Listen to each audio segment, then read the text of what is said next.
It's time for the Miller's Edge with 4-time SEC champion and 2-time national champion Christian Miller. Once again with Christian Miller taking him down. Here's college football playoff national champion Christian Miller on Tide 100.9 and 12:30 a.m. WTBC.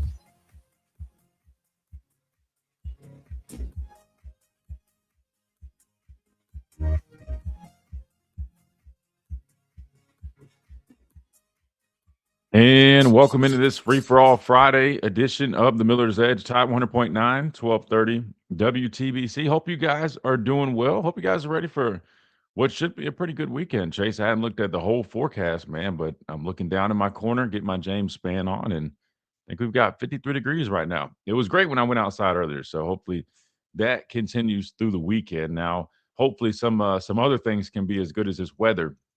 I'm sure you guys have heard kind of the big news that's going on right now. If you've seen the title on the streams, Alabama facing a massive court ruling. Today is the day, February 6th, the official court date of Charles Bediako, where we will find out the official ruling in the whole NCAA case that he has. Remember, he's been playing under a temporary restraining order, but they've already wrapped things up this morning. They had the hearing.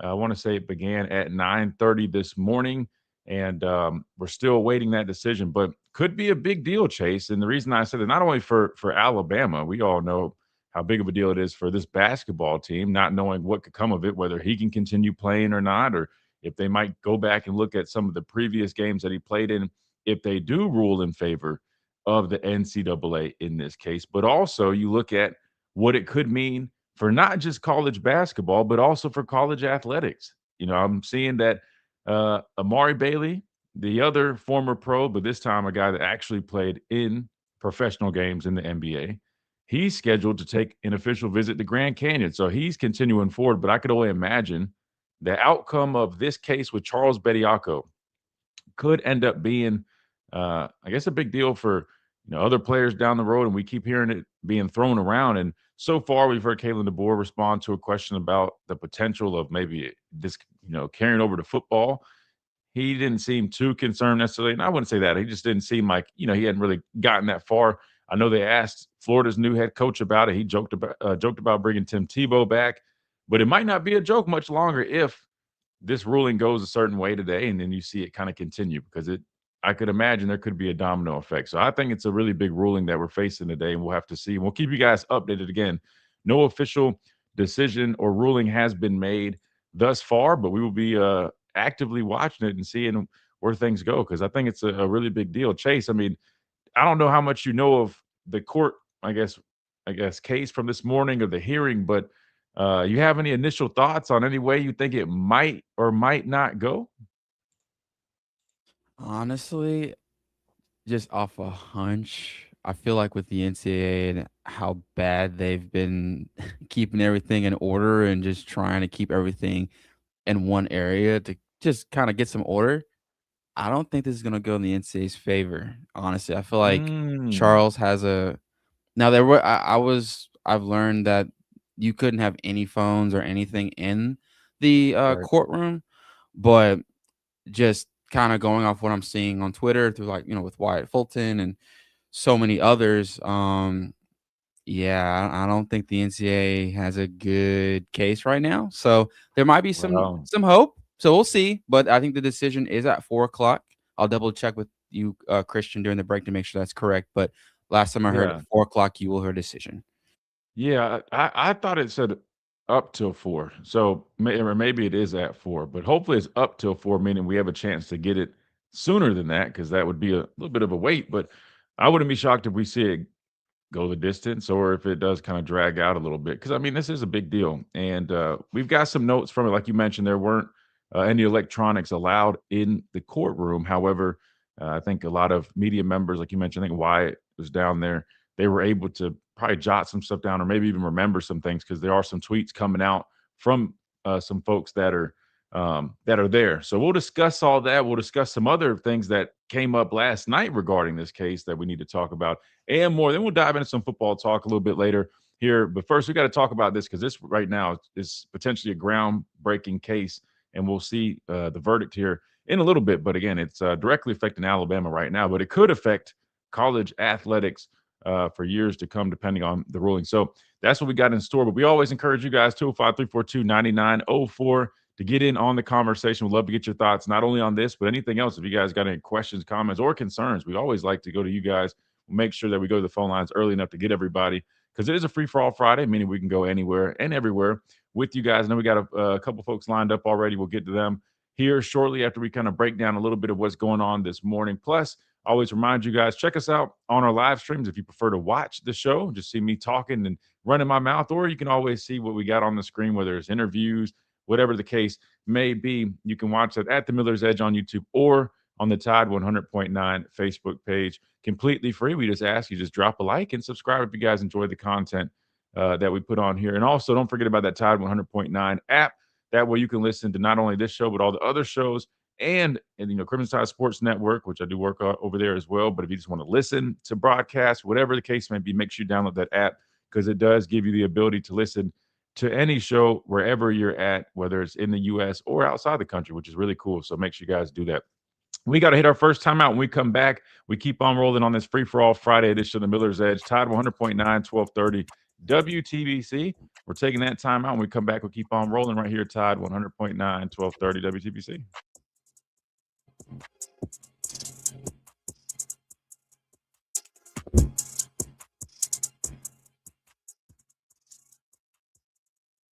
Finding your dream home shouldn't be stressful. That's why Holly Mack Wilson of Hamner Real Estate has streamlined the buying and selling process. What's up, guys? Who we got in here? Kenji, what's going on? Mike, what's up? Dwight, what's going on? Kimberly, what's up? Gelato, what's up? Agent, what's up? Christian, what's up? I might have to start saying your whole name, man. I say every time I say that, I'm like, man, people are gonna think I'm weird. They're gonna think I'm talking to myself. CK, or we'll call you Christian King. Either one. We'll mix it up. Noop, what's up, man? Phil, what's going on? Yeah, this is gonna be interesting, man. I'm gonna bring up the whole deal with Greg Sankey, because that happened after the show. So I didn't mention that in the first segment. Then we also, we got Wyatt on the line, who is down. Well, definitely was down there. I'm not sure if he still is down there waiting, but he's going to chime in and give us all the details about what is going on. So I know we like to talk about football on the show, but we gotta expand a little bit. So, and this is a big deal. Hopefully you guys are cool with us taking a little bit of a segue for a minute, but just felt like we needed to really lock in on this for at least a couple of segments, because I mean this could be groundbreaking, man. I mean, depending on how this goes, it could kind of open up a whole new wave of I don't know if you call it issues or what, but Smitty, what's up? He says Bediako playing college ball is equivalent to a 35-year-old in the club on college night. I mean, well, to be fair, Bediako is still in that age range, right? He still is in the age range. Again, I've already shared my thoughts on it, but my biggest thing with it is really he was in school, declared, and then came back. If he never came here and he just was, went from high school and was playing pro or something like that, then he showed up. I mean, to me, I'm like, all right, that's the same as the overseas guys. It is what it is right now, even though, I mean, I'm not the biggest fan of that, but some of that, I mean, I think could be a case-by-case thing. If you're like 18 and you played a year of pro in Lithuania, I mean, it's hard for me to say, oh, man, you're completely ineligible from playing college ball. You're only 18, Maybe you could put like an age limit on the foreign pro players, right? Like maybe you say up to, I don't know. I mean, 21 is kind of pushing it, like a 21-year-old freshman, because then you'd graduate at what? I guess close to 25 potentially. I don't know, guys. I don't know. I mean, I think you got to just make the rule fair. I mean, the problem is everybody's leaning on the whole foreign player rule, which I get. I mean, I understand it, but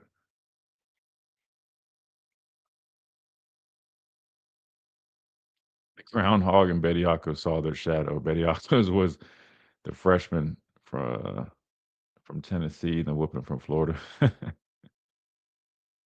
Euro guys play ball at 16. Yeah, well, so here's my thing. If you play at like 16, 17, 18, and then you come over here, I feel like that's a little, I mean, like the age for me, like, yeah, they played pro, but since they're still young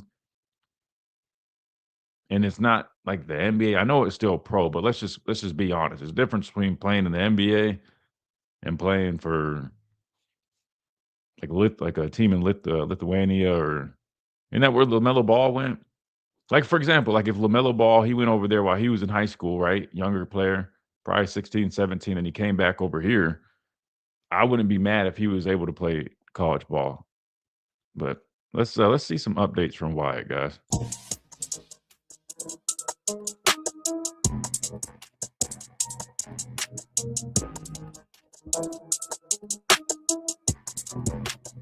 And welcome back into this free-for-all Friday edition of the Miller's Edge, Tide 100.9, 1230 WTBC. We're going to kick things off here with our guy Wyatt Fulton, who has been down at the courthouse. I believe he attended the case, the hearing. Wasn't allowed to bring any phones in there, but I'm sure he's brought back with him plenty of information. Wyatt, tell us, man, what's the latest with the whole Bediako deal, and how was I guess first tell us, how was it? I mean, they took the phones away and all that good stuff. I mean, was it pretty serious in there? Was it pretty heated? What was the overall atmosphere like for you? It was pretty serious in there. It felt like, I mean, there were no national media members, at least that I could tell, but the entirety of the Alabama beat was in that room, it felt like, because this is a landmark case for the NCAA. If Bediako is allowed to, or gets his injunction and is allowed to continue playing for Alabama, there's a lot of guys who are in the G League that could end up deciding to come back. And so the weight and severity of this case was not lost on anybody in that room. But Bediako's lawyers argued that, you know, it's all the same stuff that we've been seeing in the court documents that have been filed throughout this whole process here. Bediako's arguing that, you know, irreparable harm will be caused if he's not able to get this injunction or continue playing under the temporary restraining order, as well as, you know, this idea that he wouldn't have left had he known this was coming down the pipeline, what with revenue sharing and the way NIL has kind of ballooned. There were a couple of other things as well. We learned that he is an American citizen, which he was born in Chicago, so we kind of knew that already, but it was confirmed by his attorney today. Bediako is an American citizen, so this isn't a foreigner type situation here when you look at Bediako. His G League salary was $40,000 to $50,000 a year, and since leaving Alabama, he's made $553,000 roughly. And there's guys who did go play professionally and came to college that have made more money than Bediako in the millions range. So from a monetary aspect, it seems like Bediako lost out on some stuff there by declaring for the G League as opposed to staying at Alabama. But the lawyer for the NCAA, Taylor Askew, kind of leaned into that a little bit as well, saying that if this is about finances, you can sue and get that. We're not saying you can't do that. But so the NCAA, this same lawyer is the lawyer that has defended the NCAA in multiple cases. Texas A&M's Agee, who played on Wednesday night, he defended the NCAA in that case as well, which the NCAA lost. And then he's also the defending lawyer in, obviously, the Bediako case. He's also going to be in Knoxville for the Joey Aguilar lawsuit, Mississippi for the Trinidad Chambliss lawsuit, and he was the primary defense on the Diego Pavia lawsuit as well last year. So he's got a lot of experience in these courtrooms. Wow. So, I mean, it sounded like you named a couple interesting things. We got a clip pulled up on the stream of him walking through the doors here, and I don't think people realize how tall these guys really are until you're standing right next to him. I mean, he about literally hit his eyes on the frame of the door. He's so tall. But Wyatt, tell me this, man. I mean, what's your overall feel right now? I know they're arguing, hey, he didn't realize, you know, I guess where NIL was going at the time, and you hit on a number of other things that his side is arguing. But I mean, if you had to guess kind of which way this thing might go, do you think it's more of a toss-up right now? Are you thinking it's leaning a little bit towards Bediako side, the NCAA side? What's your overall analysis, just kind of in your feel, given what you heard this morning? I do look at it as more of a toss-up right now. Both sides made incredible arguments. I mean, you don't have a landmark NCAA case without pulling some of the best lawyers that you can possibly pull, and both sides did that. I honestly feel like it's more of a toss-up right now. Judge Daniel Pruitt, the circuit court judge who is presiding over this case here, he walked out of the room and said, "A ruling will come soon." No idea what soon means. It could be we could have a ruling here in the next 2 minutes. We could not hear from him until Monday. But a ruling will come, quote, soon, according to Judge Daniel Pruitt. There was some speculation because he had mentioned something about 4 o'clock. Final proposals, I guess, for what they want, or what each side wants, are due by 4 p.m. today. We may not necessarily have an answer by 4 p.m. today, but final proposals from the plaintiff and the defendant are due today by 4. After that, I guess we're just waiting to hear from Judge Pruitt. I did get some clarification. If there is no ruling today on either the temporary restraining order or the injunction hearing here, if there's no ruling today by close of business, I guess 5 o'clock Central Time here in Alabama, he's eligible to play tomorrow against Auburn. So, wow, that could be something. I don't know if I heard this right, but speaking of Auburn, and you always got to check your news nowadays. But was it true that Auburn's head coach pretty much came out in support of Bediako, basically saying he felt for the kid? Did I read that right? He did. Stephen Pearl, in media availability yesterday, said he feels for Bediako. He was siding with Bediako while simultaneously taking a shot at Alabama, saying that I hope the decision makers, really thought through this process, because what happens if this hearing doesn't go his way tomorrow? But Bediako's the decision maker. Like, Alabama didn't force Bediako to sue the NCAA or get these lawyers. Bediako chose to do that and chose to do it by coming back to Alabama. So, in support of Bediako while simultaneously taking a shot at Alabama, I guess that's what ended up happening with Stephen Pearl the other day. Yeah, I saw, I guess, like, the quote, and I was just kind of shocked. I was like, wow. I mean, that might have been some of the nicest, I don't know, comments from either side that I've seen in recent years, regardless of the sport, because it sounded like he was almost like supporting it. But yeah, now that you said that there's another part to it, that doesn't shock me at all. We're joined by Wyatt Fulton here, who also is the host of the Deep South College Football Show on Tide 100.9. Right after us, Wyatt spent the morning down at the courthouse, listening in on the whole action that's taking place. Wyatt, let me ask you this, man. You mentioned the whole deal about he was making 40 to 50,000 in the G League, which is what I was told. It was around that range as well. Is it just me, or does that feel like that might be grounds for, like you said, maybe suing for back pay, that type of lawsuit, versus actually having a reason to come back and play college basketball? To me, I feel like their strongest argument is going to be the whole European stuff. And is that what they really leaned into, I'd imagine?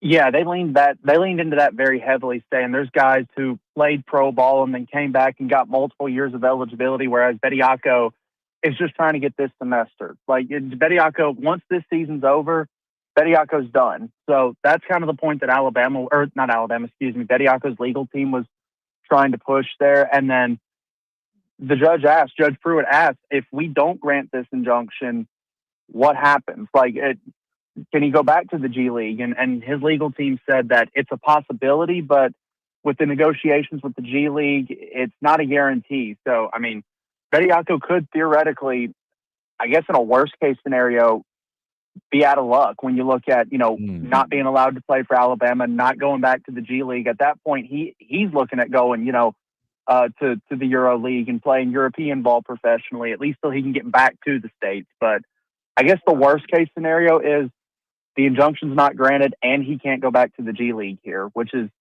not a great scenario.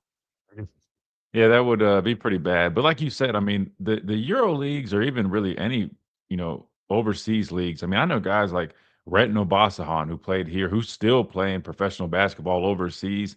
And I can't speak on, what he makes compared to NBA players or even G League players, but I keep up with Rhett, and I see he gets to travel the world, and it looks like he's doing well for himself. So I mean, I would say this with basketball, it's a little bit different. I mean, there are almost, I wouldn't say endless opportunities, but there's so many opportunities, whether it's in China, whether it's in Korea, whether it's in the Middle East, whether it's in Europe, to go play professionally. And I think worst case, he would end up okay. I mean, you're talking about a guy who's a 7-footer and a pretty dang good basketball player. So I think he'll land on his feet one way or another. I think it's just a matter of will he win this whole deal, and what could that do for college athletics? So that'd be my last thing I ask you before I let you run wide. I know you got to get back to doing some stuff, but say he does get, I guess he wins the case and he is allowed to continue playing, like you said, through the semesters, just this season. After that, it's a wrap, it's done. What do you think could then come from that? I think immediately we all would turn our attention to Mari Bailey, who's, matter of fact, played for the Charlotte Hornets in actual professional games. But do you think past that, do you think this ruling could lead to this type of deal spilling over into football, which has been thrown out there almost jokingly, not necessarily jokingly, but very lightly, kind of just asking coaches their thoughts on it? But do you think that could turn from just a light kind of, yeah, well, what if scenario to an actual deal where a guy could potentially come back from training camp, maybe if he gets cut with those roster cuts this offseason coming up in the NFL and try to come back to college football? Do you think this case could lead to something like that? Absolutely. I think it 100% could lead to something like that. And that's what the NCAA's defense was that, hey, you look at it and because the way the NCAA sets it up is that, hey, yeah, it's just one guy right now. It's just Charles Bediako. But if he gets this injunction and he's able to go through and actually come back and play for Alabama, well, then you're going to have 50 other lawsuits where every argument is, it's just one guy. It's just, this one situation. It's nothing. Well, we got 50 of these lawsuits where it's just one guy. And then I absolutely think it could spill into football. I mean, I look at a guy like Dylan Moses, right, who was a really, really highly talented player here at Alabama, suffered some injury concerns, ended up not playing in the NFL, but he was on a couple of practice squads after foregoing a year of eligibility. To me, Dylan Moses would be the perfect idea of, hey, a guy does decide to come back to college because he's on a training camp roster or he's just a practice squad player and doesn't end up getting to play in the actual NFL. Well, if he comes back to Alabama and balls out during that 2021 season, does that help his draft stock at that point? So I think it's a very slippery slope. And as a result, I tend to lean more that the NCAA is probably going to win this because they've got to draw a line somewhere in the sand. And I think right now, this idea of going to a professional league and then coming back is the line in the sand that they've drawn.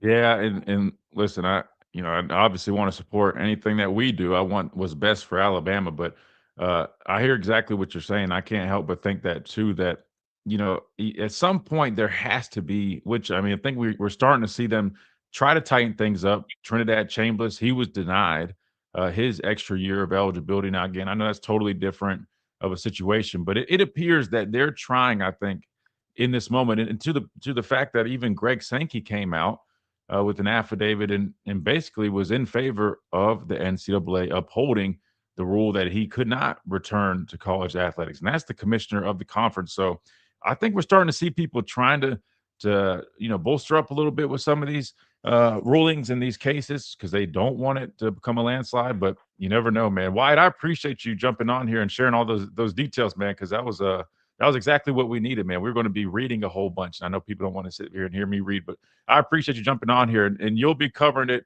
throughout your show, which is coming up at 1 Central Time. So make sure you guys stay listening because Wyatt will be on here and he'll have even more updates and more details for you guys as he is down there. Are you still down there? Are you going to spend the day down there? What's your plans? I'm actually sitting in a Jimmy John's parking lot waiting to get food. Just wanted to get on and get this information out here. So I'm going to run and grab something to eat, come back to the radio station and get ready for my show, which is normally a college football show. But when you have a decision like this, you got to venture into a different sport. Yeah, well, that's exactly what I led off by saying. I'm like, guys, I know we're a football crowd here. We dibble and dabble into basketball here and there, but you guys got to bear with us because this is a big deal, man. I mean, not only for Alabama and Alabama athletics, but also could be for college athletics. So definitely a landmark case. Wyatt, we appreciate you, man. Enjoy that Jimmy John's and have a great show when you come up after us. Thank you, Christian. Yes, sir. Absolutely. Thank you. Wyatt Fulton, everybody, again, host of the Deep South College Football Show, 1 to 2 here on Tide 100.9. So keep up with all the work that he's doing. Again, he'll be covered even more after we get off air. So really good stuff from Wyatt. All right. We got to hit a timeout. I got to clear my throat, like always, and we'll keep on rolling when we come back right here on the Miller's Edge, Tide 100.9, 1230, WTBC.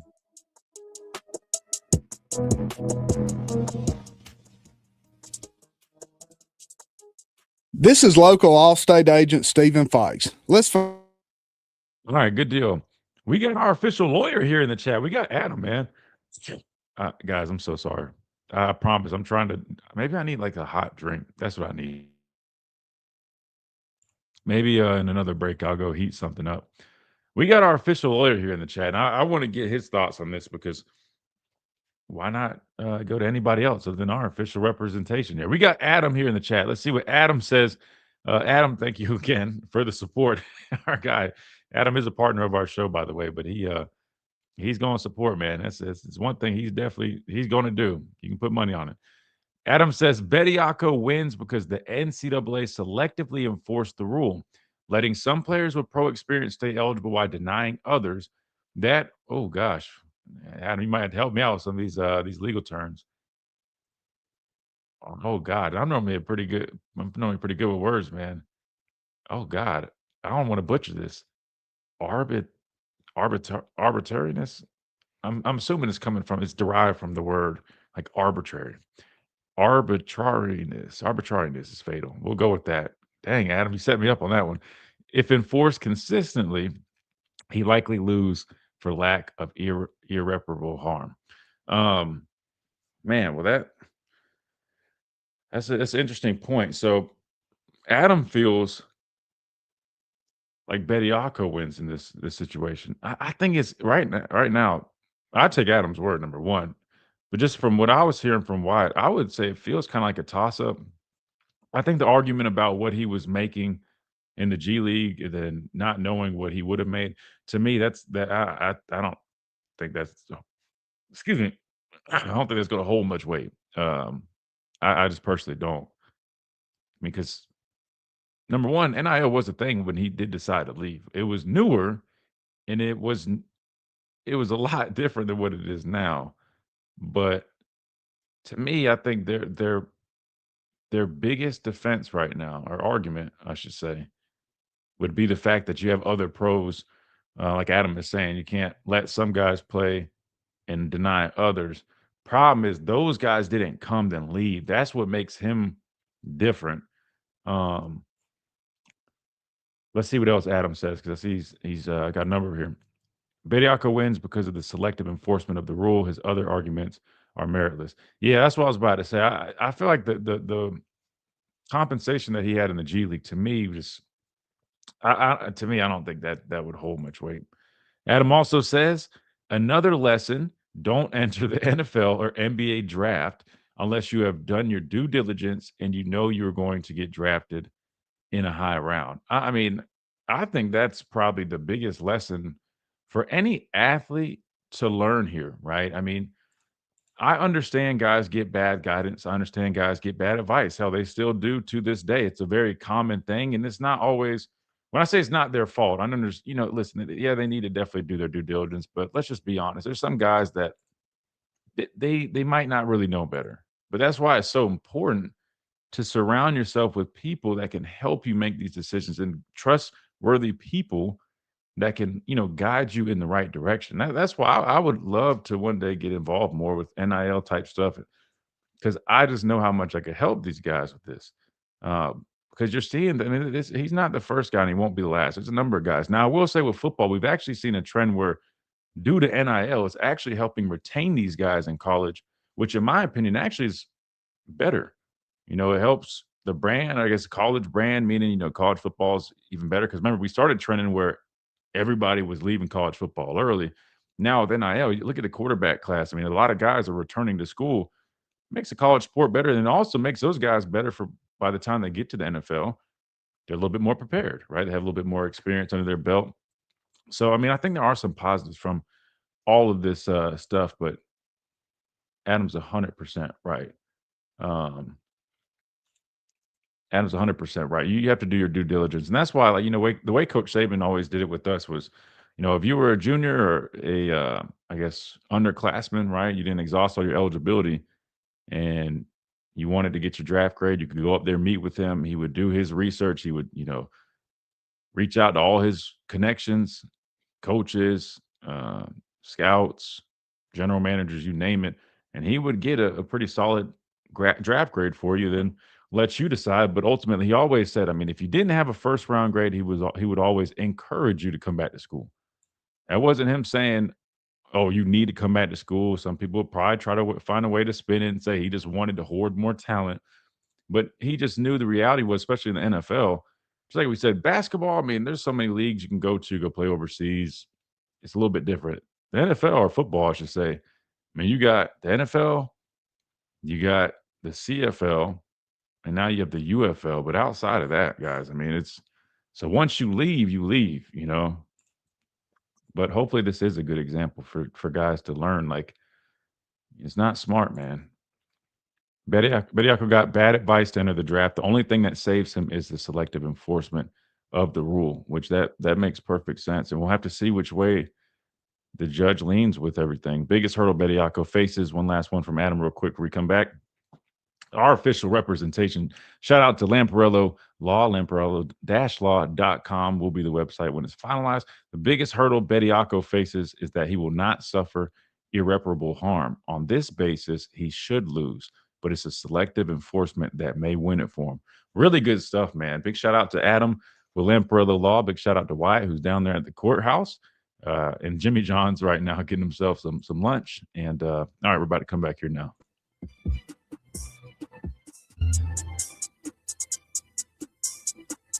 And welcome back into this free-for-all Friday edition of the Miller's Edge. Tide 100.9, 1230 WTBC. Big shout out to Wyatt Fulton, host of the Deep South College Football Show. Comes up right after us here on the station. He was down at the courthouse today, and he sat in on the hearing. Came on the show last segment, broke everything down, gave us the latest as we continue to await the final decision on the Charles Bediako case.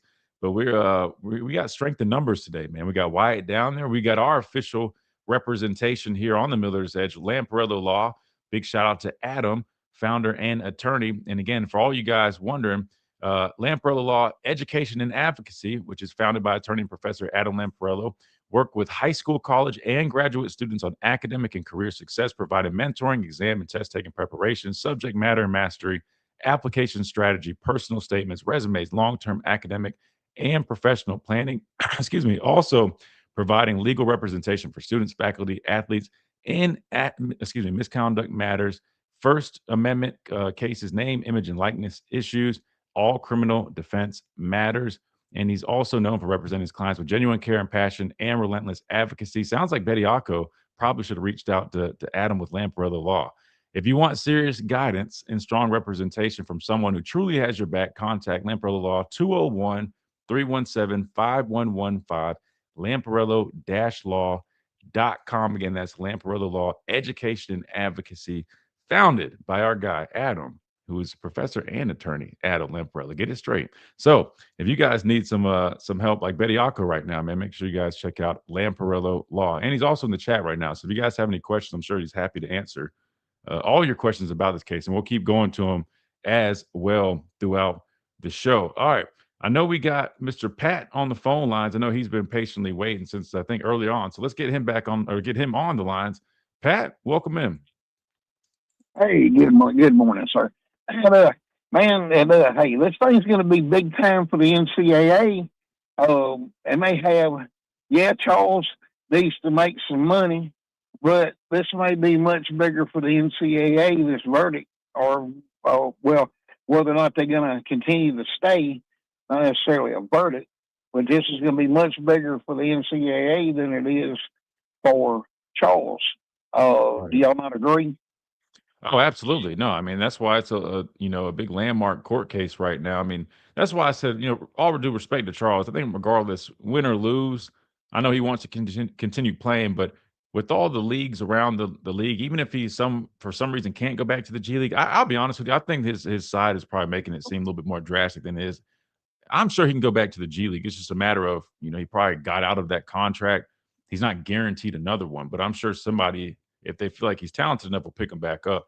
But without a doubt, the NCAA has a lot more on the line because this could open the door for all these. We just saw Amari Bailey, who actually played in, I think, 10 NBA games, official NBA games. He's already taken visits to Grand Canyon or something like that, trying to return to college. Yeah. So this is a big deal for the NCAA. Yeah. Well, traveling outside the U.S. makes me nervous. However, wouldn't Charles be much, much better playing over in Europe, money-wise, than going back to the G League? Absolutely. And there's some guys that make some really good money playing over in Europe or I think even China, depending on who you are as a player and what league it is. But the G League's just more if your goal is on all these guys, their goal is to make it to the NBA. To my understanding, I mean, you have a much better shot of, if you're playing the G League, getting bumped up or earning a two-way type contract than you are if you're probably playing overseas. The path back to the NBA is probably a little bit more difficult. So that's probably the advantage of the G League. You're directly connected with these teams and you can earn those two-way contracts versus you're playing overseas in Europe, China, wherever, and in Asia, and trying to, I guess, play well enough to hope you can earn maybe a contract or a tryout or something like that. That's kind of my understanding. I got you. But being real close on 7 foot, he's real close. There's only like 2% of the world's population or something like that is in a true 7-footer. I mean, so that's hard to come by to begin with. And he's fairly athletic. His biggest drawback is he hasn't not been in my kitchen where I've cooked like Paula Deen with real butter. You would think that his mama could have done that for him. But, I mean, some people, I need kids in school that were 6'2", 6'3", but couldn't gain an ounce. You had a difficult time keeping NFL playing weight on. Yeah. I mean, it's not easy what I'm sometimes. talking about. Yeah, I had that problem. I had that problem. It took me forever to put weight on. I'll be honest, like to this day, I mean, if I'm not actively trying to eat a certain, be in a surplus in terms of calories, I mean, I'll be around like 215 pounds. And sometimes people are like, man, you got small. I'm like, no, that's my natural size. Like I had to eat and eat and eat. So I agree with you though. You had to write down what you ate. And there's a lot of people like that has to write down what they ate. I wish that was my problem, but it's not. Trust me, it's just as stressful when it's your job. When it's the livelihood of your job, it's just as stressful. Because I used to be stressed. Like people stress about losing weight. For me, I was stressing. Like I used to be in the dorm rooms here. You can ask my roommates. I would make a blender full, literally a blender of a protein shake, and it had like 1,200 calories in it. And I would drink it in one sitting, and I would just be sitting there curled up, like, man, my stomach feels terrible. I feel queasy, but I had to do it because I'm like, man, if I want to play at Alabama, I can't be 220 pounds. It's not going to happen. Yeah, I got a 40 gram protein shake sitting over next to me now as a meal replacement. What I called about, let's get back to football. That Mr. Austin, who I really love as a film guy, has made me feel a tremendous amount, which I wasn't feeling that bad about what we've done in the portal and what we've done. I definitely don't feel bad about what we did in the high school ranks as far as the recruiting class goes. But are you still preaching as much doom and gloom? Because I really feel like we're going to be able to make the playoffs again this year. I'm not saying we're going to make the Final Four, but I do definitely believe that we'll make the playoffs. Would you not agree with me? Well, first and foremost, I want to say first and foremost, I don't ever preach doom and gloom. I preach honesty, right? So I don't know if maybe it comes like that. You laugh, but I'm serious. I don't like when people use that term with me at least because I don't do that. If anything, I'm being honest with you, Pat. If I'm being honest with you, I try to be I spin everything as positive as I can. Now, there's going to be some times where I just have to be completely honest with what I see.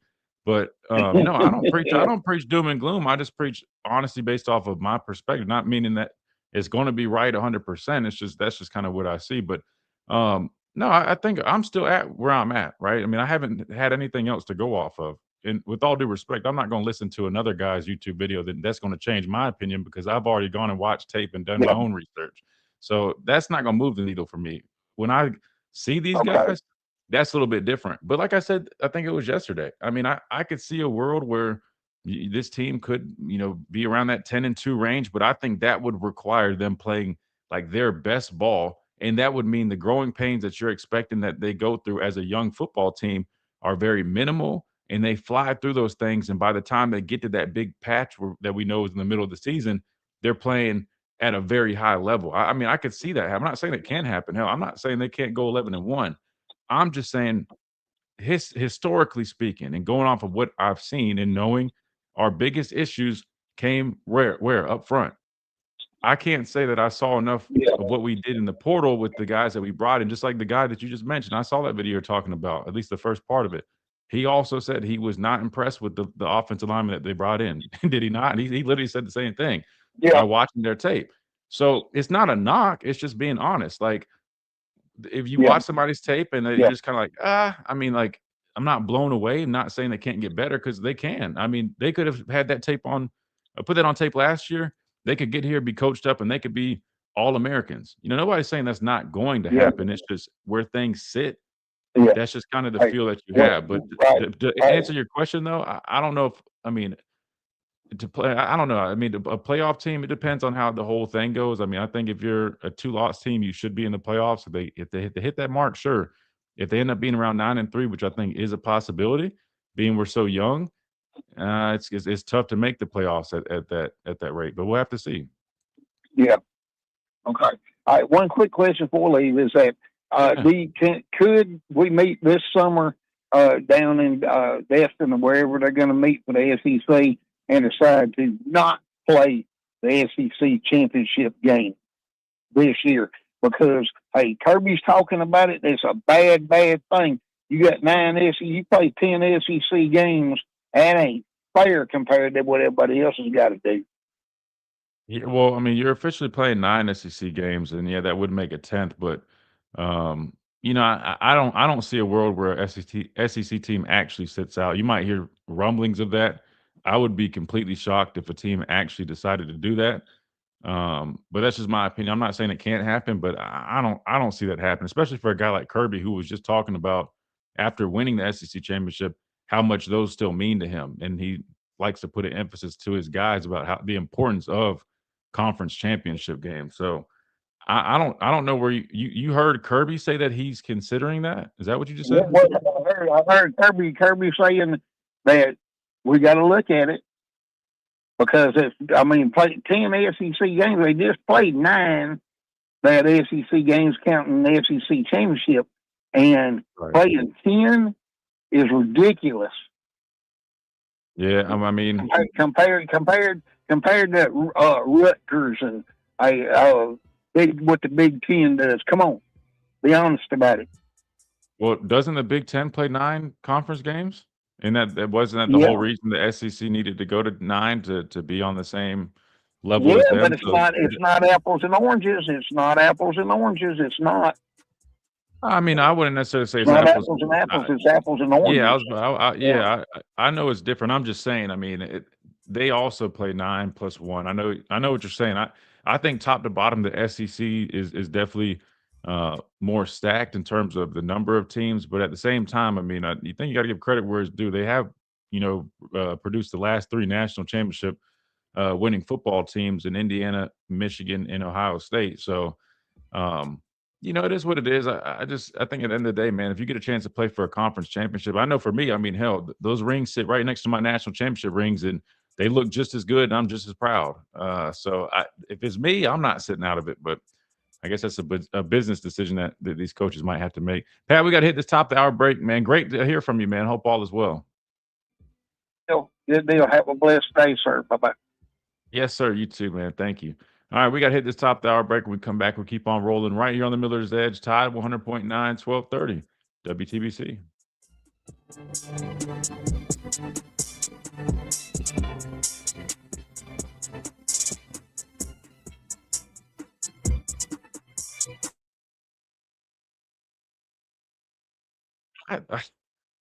Pat's my guy, man. But I hate when people always doom and gloom to me. Let me give you guys an example. Doom and gloom is like the guy from LSU, not LSU, but like the Louisiana radio host guy that just talking crazy, talking about how terrible. Like to me, that's doom and gloom. Or like somebody just saying, like, oh, me just saying, us being a young team, having struggled at the line of scrimmage and literally, like I said at the beginning of the year, we got to find a running game or it's going to come up to bite us later on. Did I not say that? You guys can go back and watch if you don't believe me. Ended up happening. So I'm just saying, just knowing what I know about football and how it works, it's hard for me to lean into, man, I think we'll be late runners or late contenders, right? Meaning like we'll be making a deep run if that is not fully addressed. That's all it is. I mean, it's not doom and gloom. It's just if we have a young team and inexperienced O line with the new quarterback, I mean, that's just the odds are maybe that's a better way to put it. The odds are you're not going to be as good of a football team as you could or should be. I mean, it's just basic football 1-on-1. It's not doom or gloom. Um, and I don't understand it either. I mean, because what does it matter if I say they're going to go undefeated and win a national championship, or they end up going 5-7? I mean, whatever I say means nothing. All that matters is what they do between those lines. So I don't know.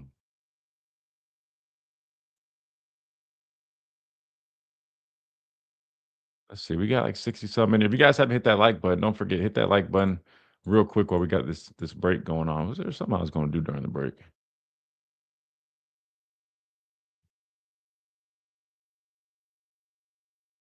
What's that? More, what's up, man? Roll Tide from Tuskegee. What's up? Via Atlanta, Georgia. Big Ten plays 9 games plus plays 9 game conference schedule, but they don't require their schools to play 1P4. That's a good point. That's a good point. And that's why to me, the problem lies more so in the criteria for the playoff system.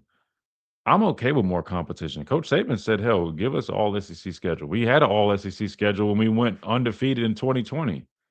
Like, I mean, I get from a strategic standpoint, like you don't want to put yourself at a huge disadvantage, but at the same time, I'm not running from smoke. I just don't like that whole sentiment. Like, oh, we shouldn't do this because, man, like, nah, let's run it. If we're gonna play it, let's play it. I mean, I get it. I mean, top to bottom, SEC is gonna be a little more stacked, but we can't act like, I mean, they did produce the last 3 national championship winners. So I mean, the gap is probably a little bit smaller than it once was, if we're just being completely honest here.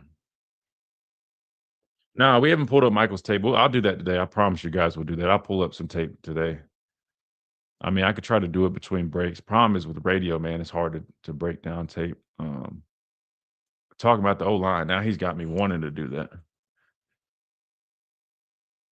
I know he was being funny, but that just bothers me. I hate that when people have that vibe, like, oh, you doom and gloom, man.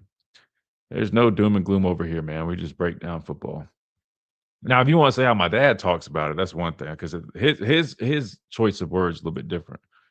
But don't be putting that on me.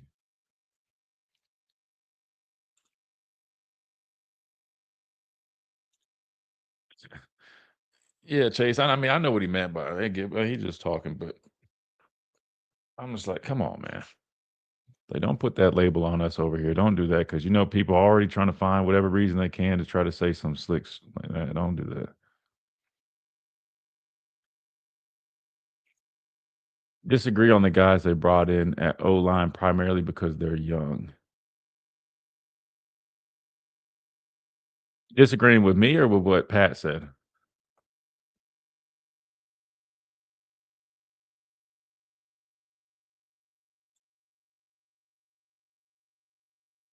That's different. Your dad's from a rival college and half of it's talking smack. Yeah, and look, a lot of what he says, I mean, he does feel that way, but he also it's a little bit different. Like his approach is like he's just gonna say whatever's on his mind. You guys know that.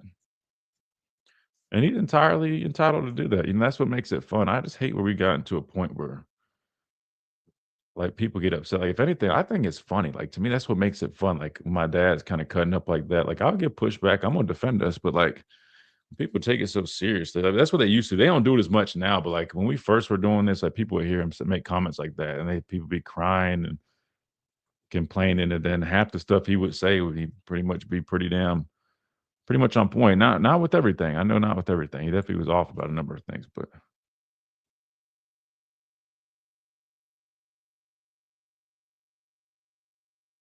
yeah, I never heard Kirby say that either. I don't know what he was talking about.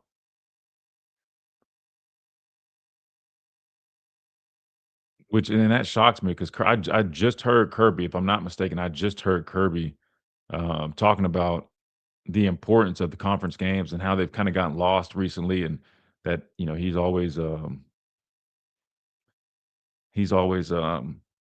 trying to reiterate that with his team.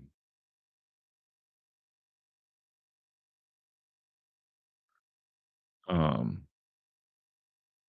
is my dad optimistic about South Carolina? Let me text him and tell him to jump on. But um, to be honest with you, that's the funny thing because like people hear what he says about Alabama and they assume because of how they view their team, like from like as a fan, like everybody expects like you're gonna be like, oh man, like your team can't do wrong. So they're always like, oh, my dad criticized Alabama. They're like, oh man, well, what about South Carolina? And he's just like, they're terrible. Like that's the funny thing. Like if you guys heard his radio show that he was doing when he was covering South Carolina, the stuff he said, like when he's being honest about his thoughts on Alabama, it's honestly like is nothing to like. He used to go in on South Carolina. That's just who he is. He doesn't care if it's his team or whoever. You know what I mean? Because again, I think there's just a difference when you have like that fan love. You know what I mean? Where it's just like, man, like that's your team you're rooting for 'em regardless. Versus if you're looking at from like a player perspective, like the way he views it, he's just watching football for it being played like it's just football, right? Like, of course, he's going to want his team to succeed, but if they play like trash, he's going to say it, you know? Just like coaches, man. I watch games with coaches all the time. These coaches go in on dudes. It's just a different viewing experience.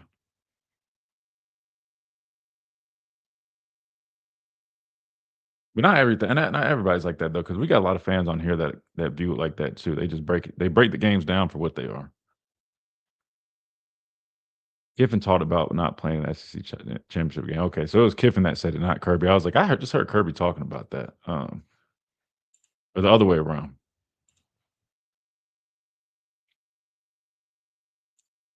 I mean, Kiffin saying that that doesn't shock me nearly as much as if it was Kirby that in fact said that, because that just doesn't sound like Kirby at all. Now I think about it though, guys, we hadn't even talked about the Super Bowl. Kind of crazy. Talk a little bit about that.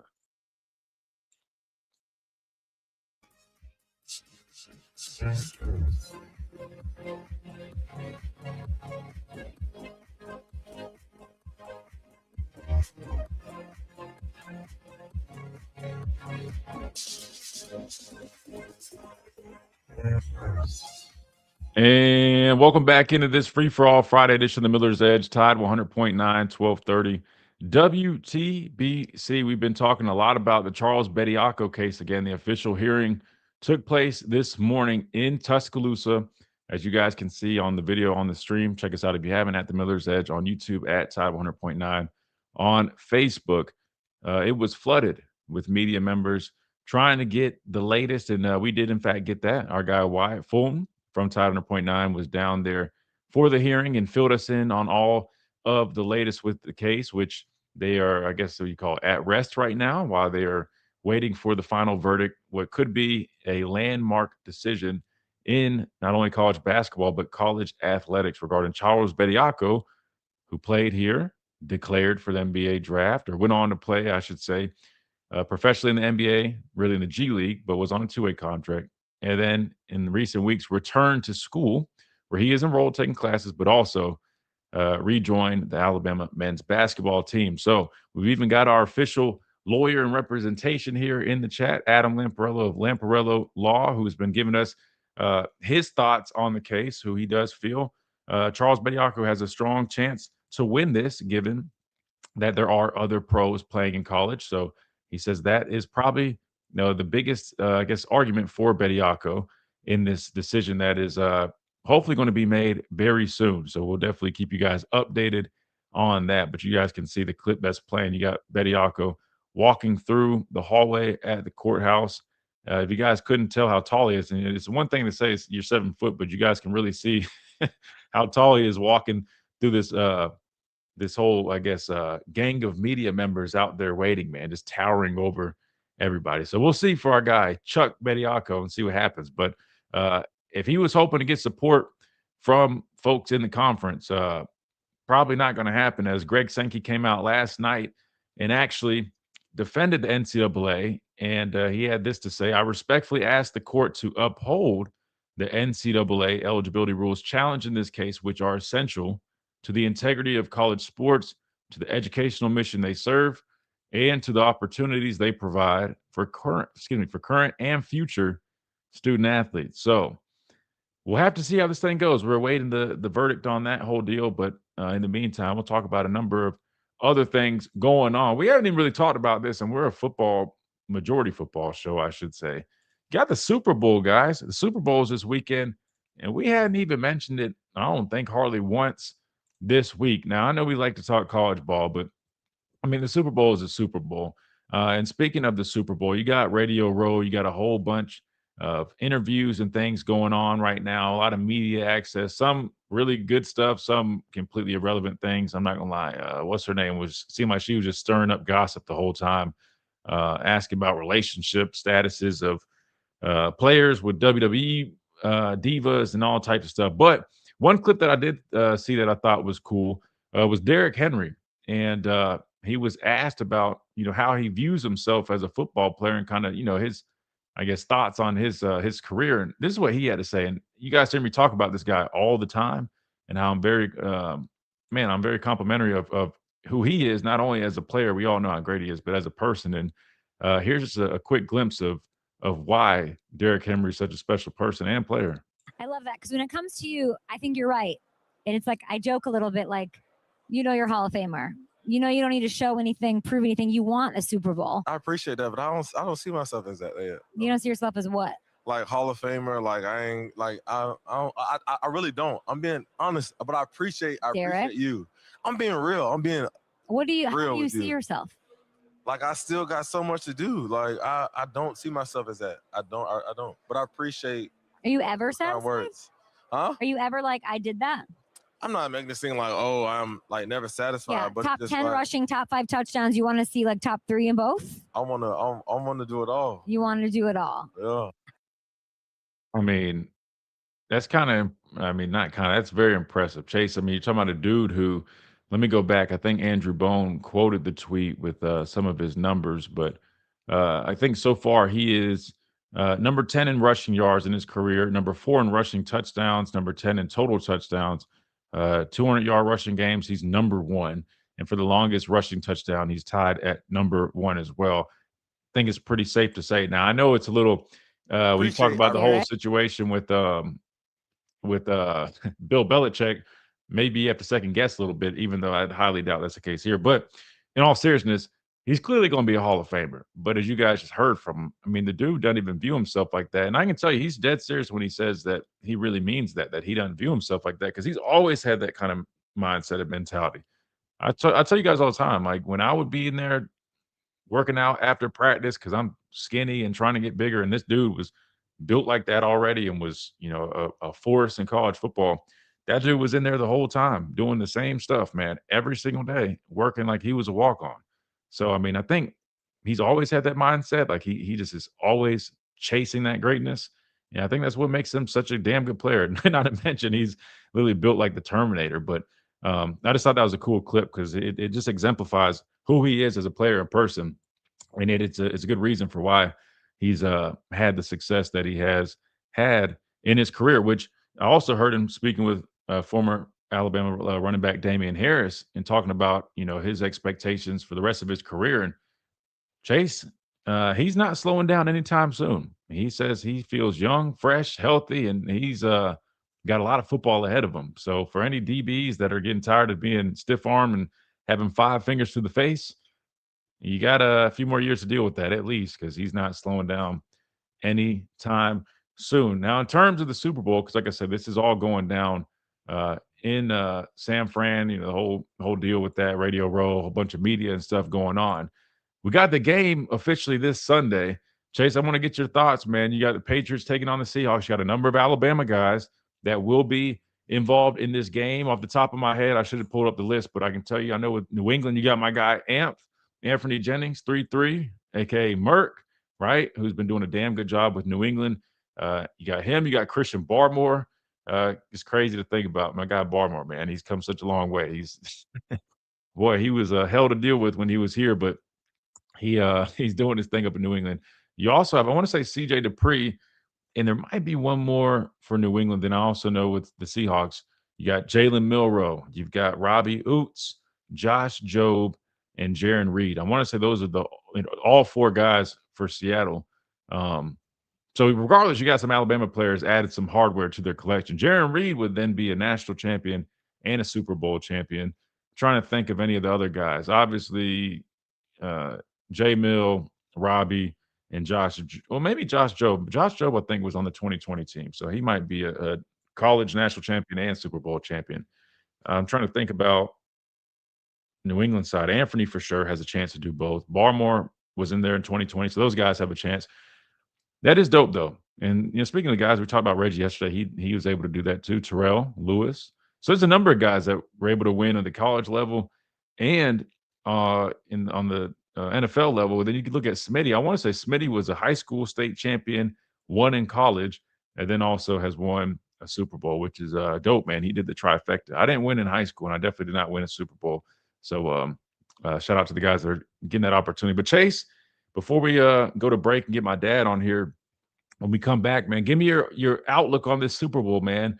A lot of people think New England could get blown out. A lot of people are really high on Seattle. I think Seattle probably wins the game. But do you see it being like a blowout like that? Are you feeling what a lot of people are thinking with that, or you think it's going to be a close one? I think it's going to be a close one. For the first time in a while, Christian, these two teams evenly matched. I think they're the 2 best teams in the NFL, period. Like, I've never felt that in such a long, long time. So it's going to be a treat to see this Sunday. On one side with Seattle, Sam Darnold, man, for someone that was literally an outcast in Minnesota to rejuvenate his career and showing why he was such a special talent coming out of USC.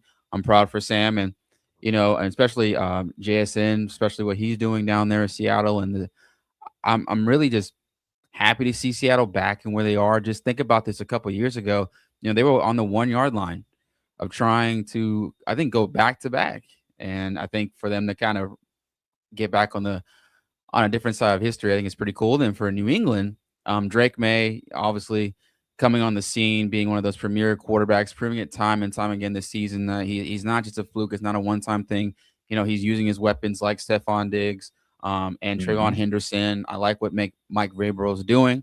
It's just it's cool to see these teams kind of getting back in the thick of it, because you think of like New England, when Tom Brady was gone, they were trying to figure out, they had Cam Newton, they had Jacoby Brissett. They had a bunch of quarterbacks trying to fill that void of like, what does it look like post Tom Brady? Same for Seattle when Russell Wilson left. They had, obviously Sam Darnold coming into what it was, but previous QBs as well. So to see these 2 teams find their quarterbacks, find their identity back, and get back to winning, I think it's great for NFL. And to answer your question again, I don't see it being a blowout. Seattle has a great defensive line. What they were doing to San Francisco, it still blows my mind, having Brock Purdy running all over the field trying to find open players. But I think they match up evenly. I think it's going to go in overtime, just based off the offensive power both teams have. And I think just the nerves you're going to see in the first quarter, as any other Super Bowl. So it's going to take some time to get players kind of acclimated, kind of calm down a little bit. It's just another football game, just mentally.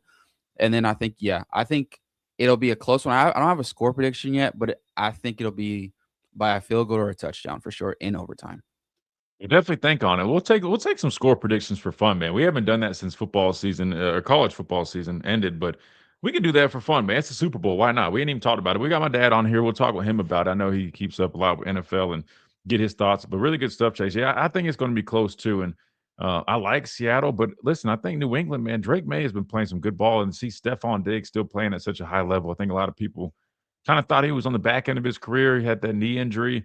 He's come back from it, and he looks phenomenal. I mean, the Patriots, they're not a slouch. So I don't see it, especially in the Super Bowl. I mean, I know you had what was it? I guess probably what the Falcons and the Patriots, that looked like it was about to be a blowout. Then you saw what happened there. Ended up blowing a 28. I still can't believe that, man. Atlanta blew a 28-3 lead, Chase, in a Super Bowl. Man. Bill Belichick should have got it though. He should got his gold jacket based off of that alone. I mean, coming back from 28-3 is crazy, man.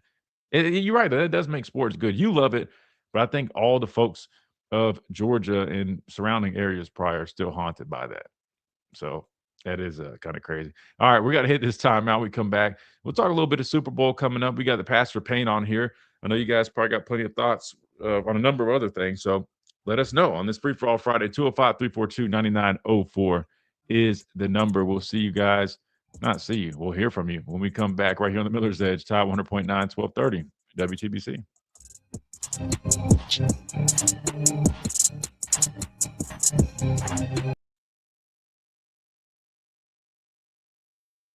What up? Can you hear us? I guess that's a no. I got to figure this out. I swear, if they you're on mute. Can you hear me? Can you hear me? Yeah, but can you hear us? I swear to God, man. I mean, it fixes when he does that, but I just don't understand why I don't understand that. Just don't understand that. Yep. Yep. All right. Good deal. I mean, I have to. Nasty work. Yeah, that was. Jake's got 20. No, Gelato's got 23-13 Seattle. Jake's got 31-28 New England.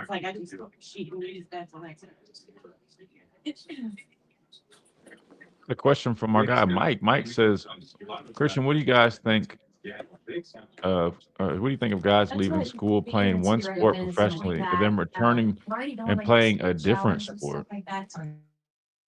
That's an interesting question, man. So you're saying if you had, let's say, like Tony Brown, who's come on here, and man, I love Tony. He's hilarious. So like Tony, he was a track athlete, right? So say he left for the league early, came back and competed in track and field.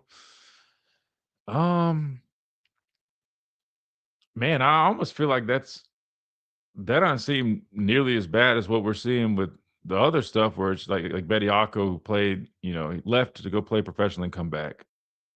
Since it's a totally different sport, I wouldn't be.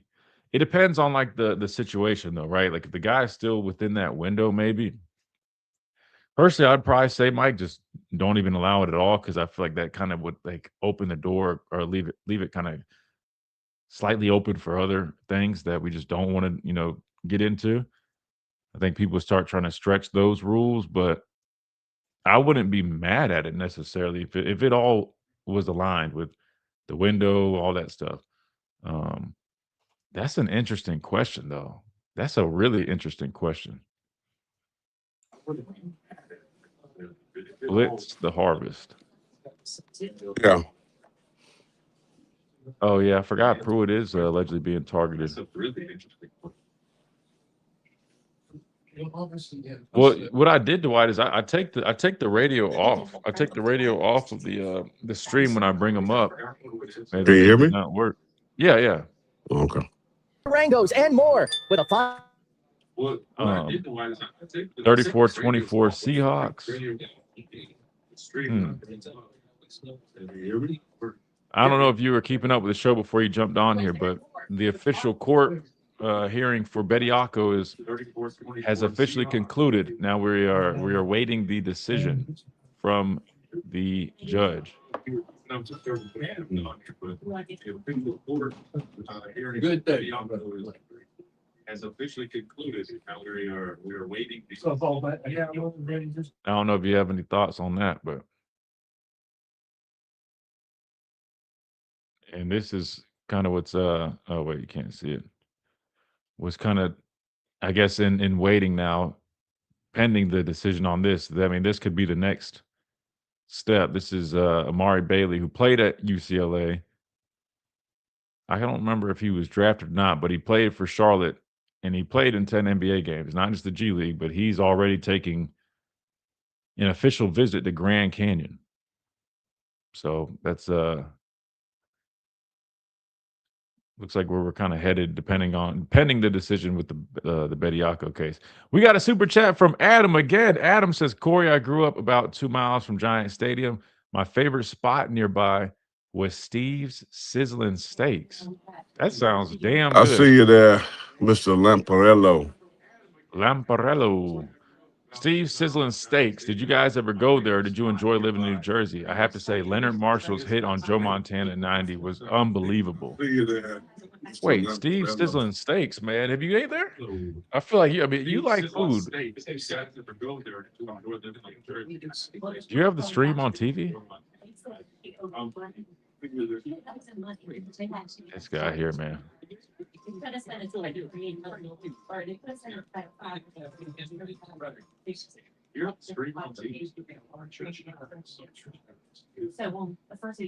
hear me now? Yeah, are you you went away again? Well, whatever you be hitting.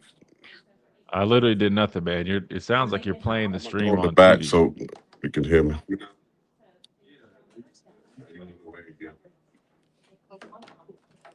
Whatever you be hitting. That's going to drive me nuts. I'm literally hearing myself. Hold on, Adam. We'll ask him that in a second. He's relocating. I think when you take the radio commercials down, it affects him. Dwight, maybe you just need to work as engineer back here, man. I promise. No, you're right. I did add the radio back up there, but I have to because that's how we transmit live, right? It's never done this though. It just started doing this like a couple weeks ago. I've never had this problem. Like normally you just bring guests on, everything is smooth. But I don't know, man. If you know better than me, man, I'd be glad to let you take a look. Because I don't know what else to even do. I've tried taking myself down, reloading. I shouldn't have to do that though. Do you hear me though, right? Yeah. So whenever you hit it, meets me out. I didn't do anything. The only thing I did was I had to put the radio back up there so we could be live on radio. Like I have to have the radio up. No, but Adam was asking though. He said he grew up 2 miles from Giant Stadium, and his favorite spot. DB's, baby. Huh? Yeah, that's a great steakhouse right there. You've been there? Steve's. I don't know if I've been. I think I know exactly where it is. It sounds good though, because it got me hungry. Is it like a hole in the wall type deal, or is it like a big? It's not like Ruth Chris or something, but it's New Jersey's kind of. It's one of those spots in Jersey where it's got great food. It's not going to have the appearance of it's great, but it's one of those kind of spots. So it's kind of like one of the not like a down south hole in the wall spot, but I get what you're saying. Like it's one of those that they ain't worried about the presentation because they know the food is going to speak for itself. Lamparello, boy. 1990 Joe Montana. They hit in the back. We just watched the best defenses in here the other night. And it was amazing when football was football, when you can just blast quarterbacks. Man, I was loving it, bro. I mean, clotheslining them.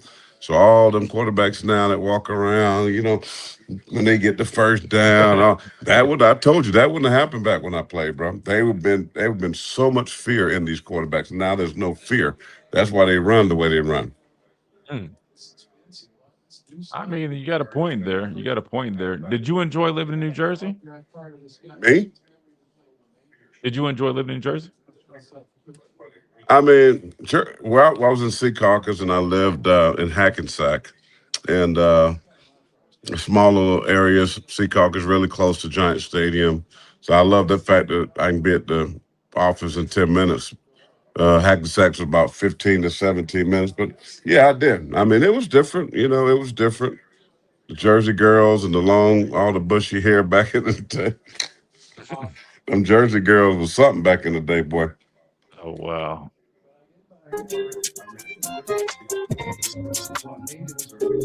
And welcome back. I'm sorry, radio listeners. I didn't realize we were back for a couple minutes. I apologize. That's on me. We were trying to get everything. We had a couple of things we had to iron out here on the stream, but now we're back rolling. I apologize. Appreciate you guys being patient.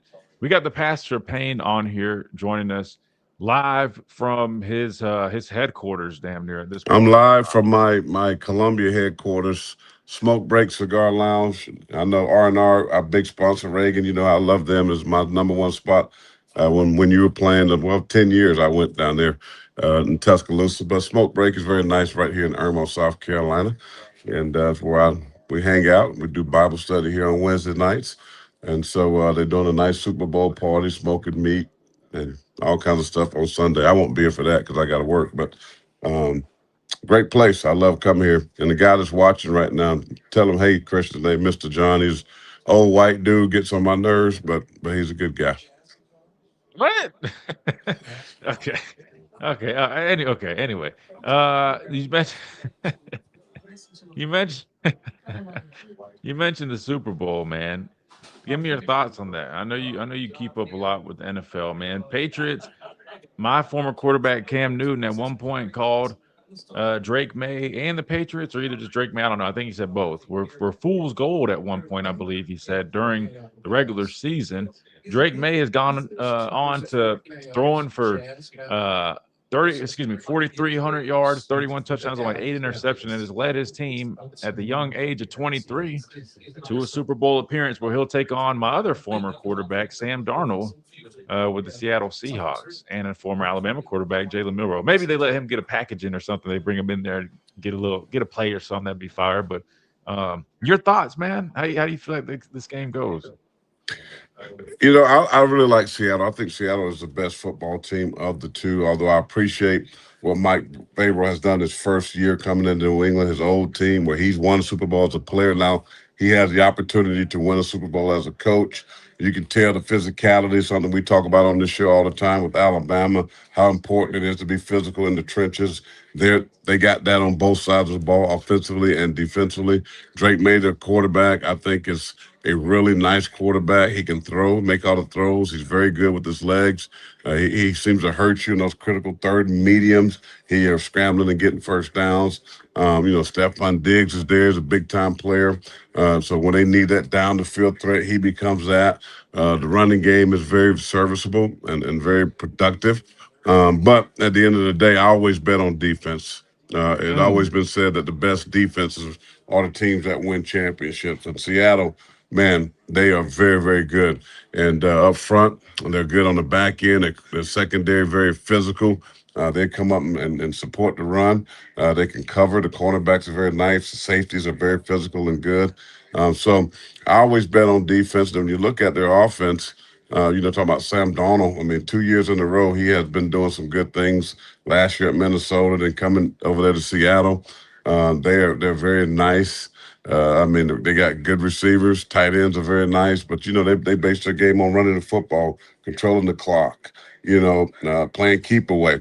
And I think by doing that with great defense, that's a great recipe to win a Super Bowl. So if I had to pick, it's definitely going to be the Seattle Seahawks. And hopefully, as you said, Jalen Milroe being there, get a package or two in there and do some things differently. But, man, what a magnificent job they have done at Seattle. But I like the Seahawks in this game, but I wouldn't be surprised if Mike Vrabel and the New England Patriots find a way to win this football game because, turnover is going to be a big difference. Neither one of these quarterbacks have played on this type of stage, the magnitude that they're going to have in the Super Bowl. So you don't know how they're going to respond. I mean, will nerves get the best of them? Will they try too hard, try to make plays that they shouldn't make, throw errant passes, get picked off? So when you got two young quarterbacks that haven't really played on this massive stage, like the Super Bowl. You just don't know how those nerves going to get the best of them. So we'll see. And then you got, Vrabel's more the mature coach versus a young coach. So we're going to see. But I still, at the end of the day, I think defense finds a way to win the game. They'll find a way to turn over Drake, may make him, force him into some bad throws. They'll be able to run the football. And I think they'll be able to win this game. It'll be close. I got like 24-17, that type of a ball game. But I like the Seattle Seahawks.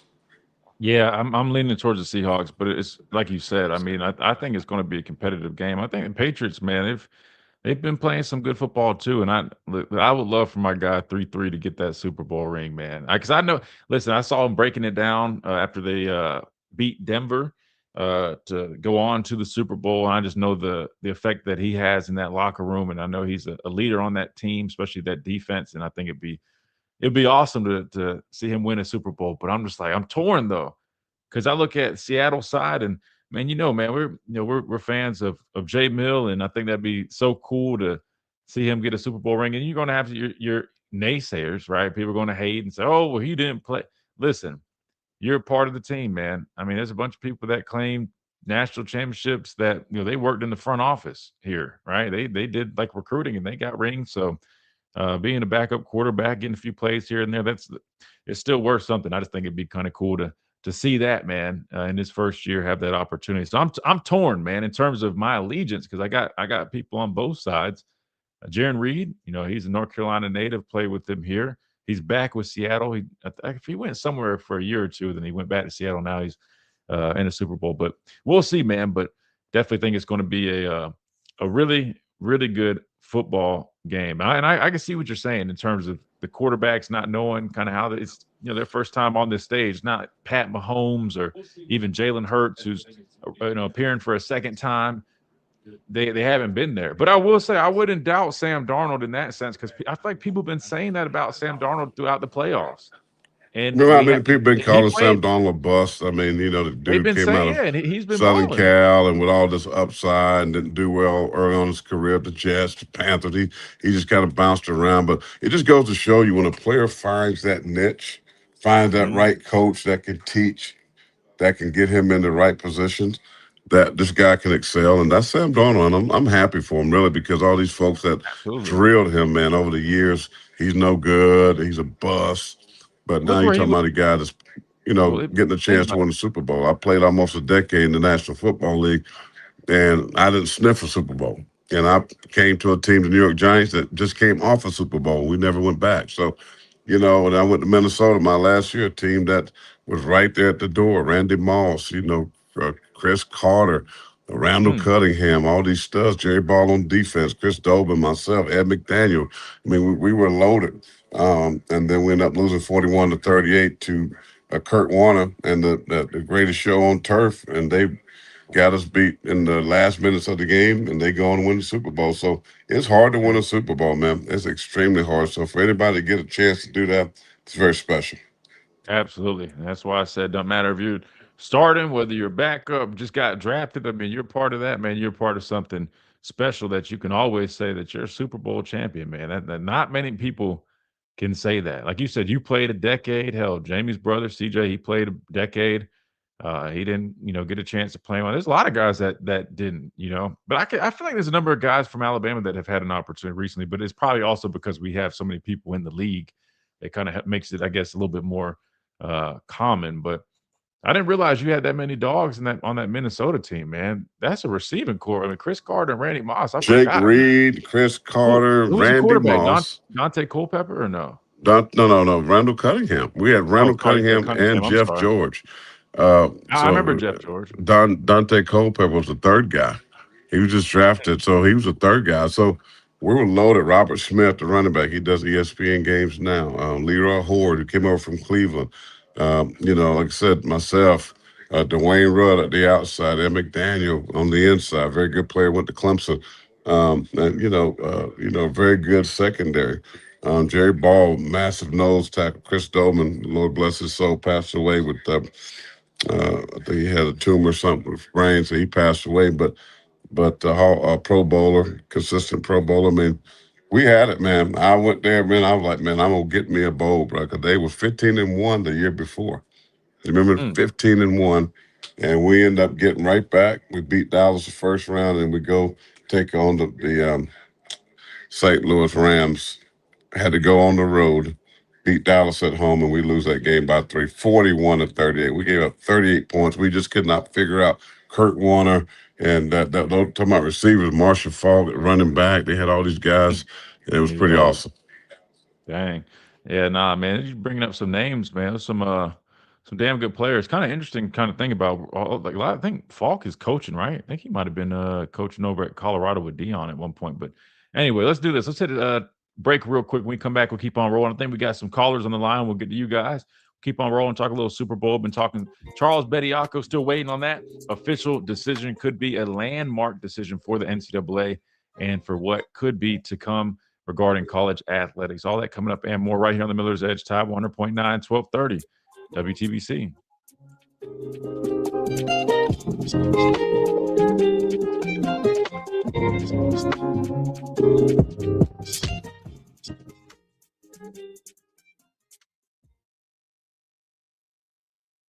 Are you 50 or older?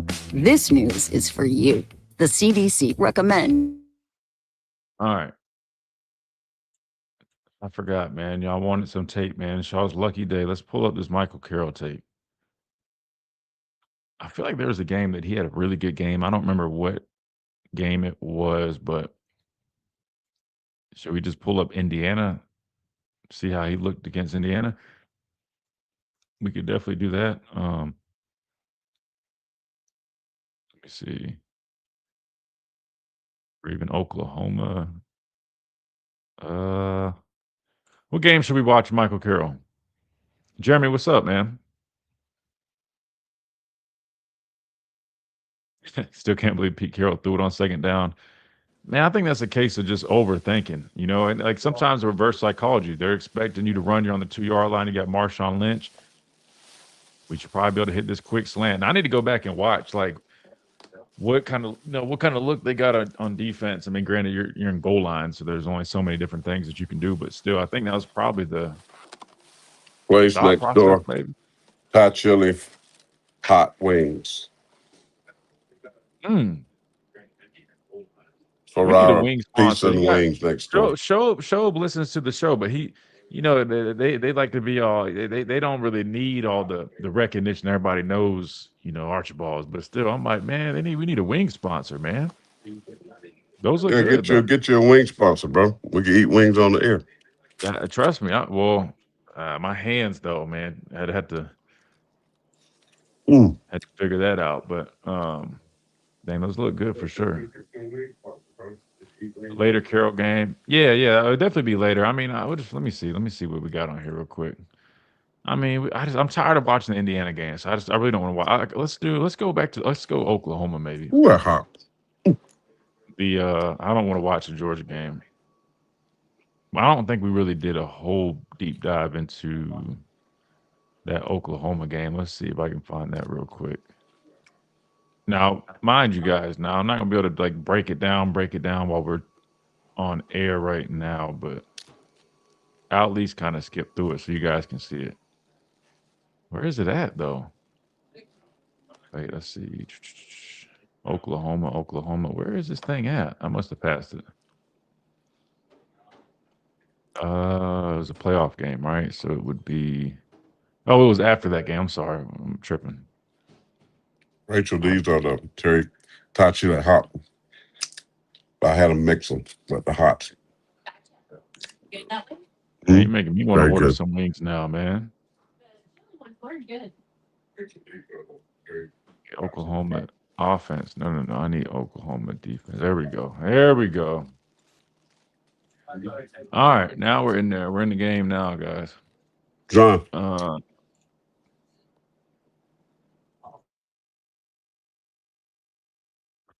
Adam says, I want those wings. I think everybody right now is in agreement, Adam. Wait, but Adam's from up north, so I mean, it's true though, right? Wings came from Buffalo. They originated in Buffalo. Now, Adam's in New Jersey, a little bit different, but still. Are the wings up north different? I know the pizza's different. I don't know crap about in Buffalo, not New Jersey. No, I know, but I'm saying, but I would imagine since it's close, just like pizza, right? I mean, pizza up north is a lot different than down here because it originated up Yeah, there, but they right? call that pie. It's like floppy, Pies, greasy pizza. Yeah, real slim. But what about Very unhealthy. What's the big stuff or not stuff one? The big isn't that another type? Chicago pizza. Yeah, that's right. Because very bready. First preseason game I played in was in Chicago, and we went to a pizzeria or like a pizza place, and I got one of those. Shout out to Big K Love, man. He played at Mississippi State. K Love's so funny. I need to get Archibald's get the sponsor, man. He hit me up. Shoaib hit me up the other day, talking about wanting to jump on here. I remember I talked to him about it a while ago because they cater for the football team, but yeah, I don't know. He said something about the owner that I don't think they really advertise a whole bunch. It's a little mom and pop shop, but I'm like, shoot, we could probably work something out. I wouldn't mind to have some Archibald winnings. I'm blessed. How about you? And welcome back into this Free For All Friday edition of the Miller's Edge, Tide 100.9, 1230 WTBC. All right, we're going to watch this Michael Carroll tape, but I'll do it once we finish on the radio side of things. That way I can actually dive into it. And we got some calls we need to get to, and I don't want to leave anybody hanging. So 205-342-9904. Let's kick it off. We got Smitty up first. Smitty, welcome in. Gentlemen, how's it going today? What's up, Smitty? Man, good. About an hour or so, I'm heading off to the Waste Management Open because it's a lovely 81 degrees here in sunny Arizona. But see, there you go, bragging. So I got him showing off wings in front of me. I got you showing off the weather. Come on, man. Why are y'all doing that to me, man? Hey, Smitty, what is the famous hole there in Arizona? Is that 17? Yep, it is. Hey, yeah, that hole is. Hang out there, buddy. It's good. Yeah, thank you, Mr. John. That hole is awesome. Yeah, I know you guys got some other people. I'll say this. I hope Bediako isn't eligible because I believe college should be for younger players to get an opportunity, high school players. Because what's happening is it's giving these coaches a crutch who don't want to develop young men, who don't want to give the young guys a chance to develop them. And I believe that these young guys should be getting an opportunity to play college. That's what they worked hard in high school for. Now, I know less than 5,000 people play in the NBA. But if you can't cut it in the league, you made your choice to leave for the draft. That's your choice. You got to deal with that. And I think that should be reserved for these young people. Because we're seeing in football, these coaches would rather take these COVID guys than try to recruit and develop young guys. And that actually hurts in recruiting because a young guy's going to be like, well, he ain't going to play me anyway. He'll keep portaling over me. So why go here, if you get what I'm saying? Yeah. I mean, here's the thing. I mean, they just need to make a decision, and they need to create their guidelines that they're going to stick with, right, and that they're going to enforce. But I'm with you. I mean, I don't want to see a bunch of this going on because, like Nate O said, if it's going to be the new norm, then what's stopping teams from just going and getting a bunch of 20, 21-year-old guys from overseas and loading up your roster with that? It's going to further be a detriment to high school recruiting. So I'm with you. You know, I don't want to publicly just say, oh, I hope he's ruled ineligible because, you know, I mean, we already got Pat talking about doom and gloom. But I will say, though, at some point, I hope that they kind of start standing up a little bit, even like with the Chambers situation. I know that's totally different, but if you just show a tendency of every time you get sued, there's nothing you can do, people are just going to run all over you, just like what we've seen with NIL. People see that these schools are willing to just go further and further and offer more and more. What do you think is going to happen? These kids are going to keep asking for all this crazy, these lucrative things, flights and meals and this. You know, it's you know, you at some point you got to put your foot in the ground. And I hear exactly what you're saying. Yeah, and you got these guys who've done nothing. I heard you guys yesterday, and I'm like, that's probably where Alabama plan went because, hey, you asked for a private jet and all that stuff. You're going to say no because I remember, I think it was Javian Cohen. I think it was him that tried to get Nick Saban to get him $700,000 and pay for his girlfriend in law school, and Nick Saban probably cleaned up what he told him. You know? I was about to say, and clearly you know how that went because he was no longer a football player here at the university, right? Like, that's one thing I'll say, Coach Saban, man, like, he might bend a little bit maybe to get some of these guys a little bit. But, yeah, paying for law school, for girlfriends and stuff, boy, that button probably – Coach Saban probably smacked that button so quick that dude probably would still left in the room before it closed. Yeah. And on the Super Bowl, right, I'll say this. It shows two things, right? that these teams give up on quarterbacks too quickly. You don't have to pay the quarterback Mahomes money. Maybe you can pay the guy Sam Darnold money. But these teams are so quick to try to find the great thing and not understanding good is good as well. Because chasing great is the enemy of good. Perfect is the enemy of good. But we got 2 defensive coaches in the Super Bowl. And all I hear from the media is that you need an offensive-minded head coach in the NFL to win. No, you need a head coach who could coach the whole team.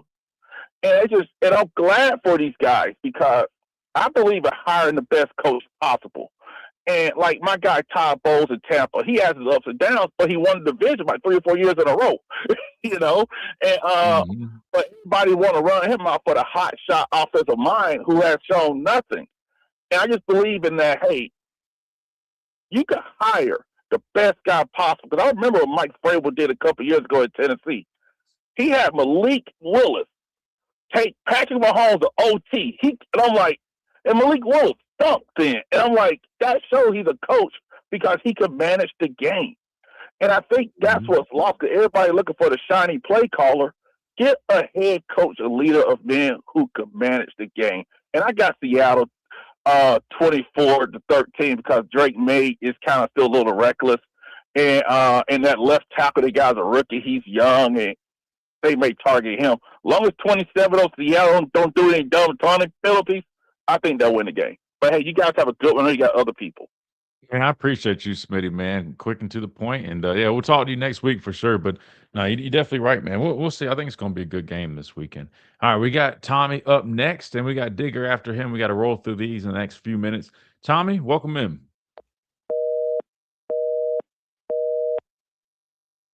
Tommy, you still there? Going once, twice. All right, we'll go to the next caller. We got, oh, gosh. We got Digger up next. Let me brace for this one, man. I know Digger's going to be mad. I hadn't gotten to him in a minute. Digger, good to have you back on here, man. What do you mean, oh, God? What do you mean, oh, God? I'm saying, oh, God, because I didn't get to you last time you called. I didn't get to last time you called because we were running way over, and I'm just saying it was not intentional. Hello, Digger. Hey, Corey, listen to this, man. Forget about how you doing, brother? In 81 degrees. I'm doing good. Forget about the wings in the 81 degrees. I got a parade and a half a day off today. Mardi Gras parade tonight. So, yeah. Did someone say Mardi Gras? Wait, hold on. Wait. Oh, yeah, you're in Louisiana. I forgot. That's right. Mardi Gras, baby. Let's go. So, real quick, I don't know who you trying to fool. It's a blowout in this Super Bowl. Really? Okay. The Patriots, are you ready for this? Yeah. Here's a little factoid for the day. 11 of the games they played in, those teams that they played, fired their coach. That's how bad the schedule was.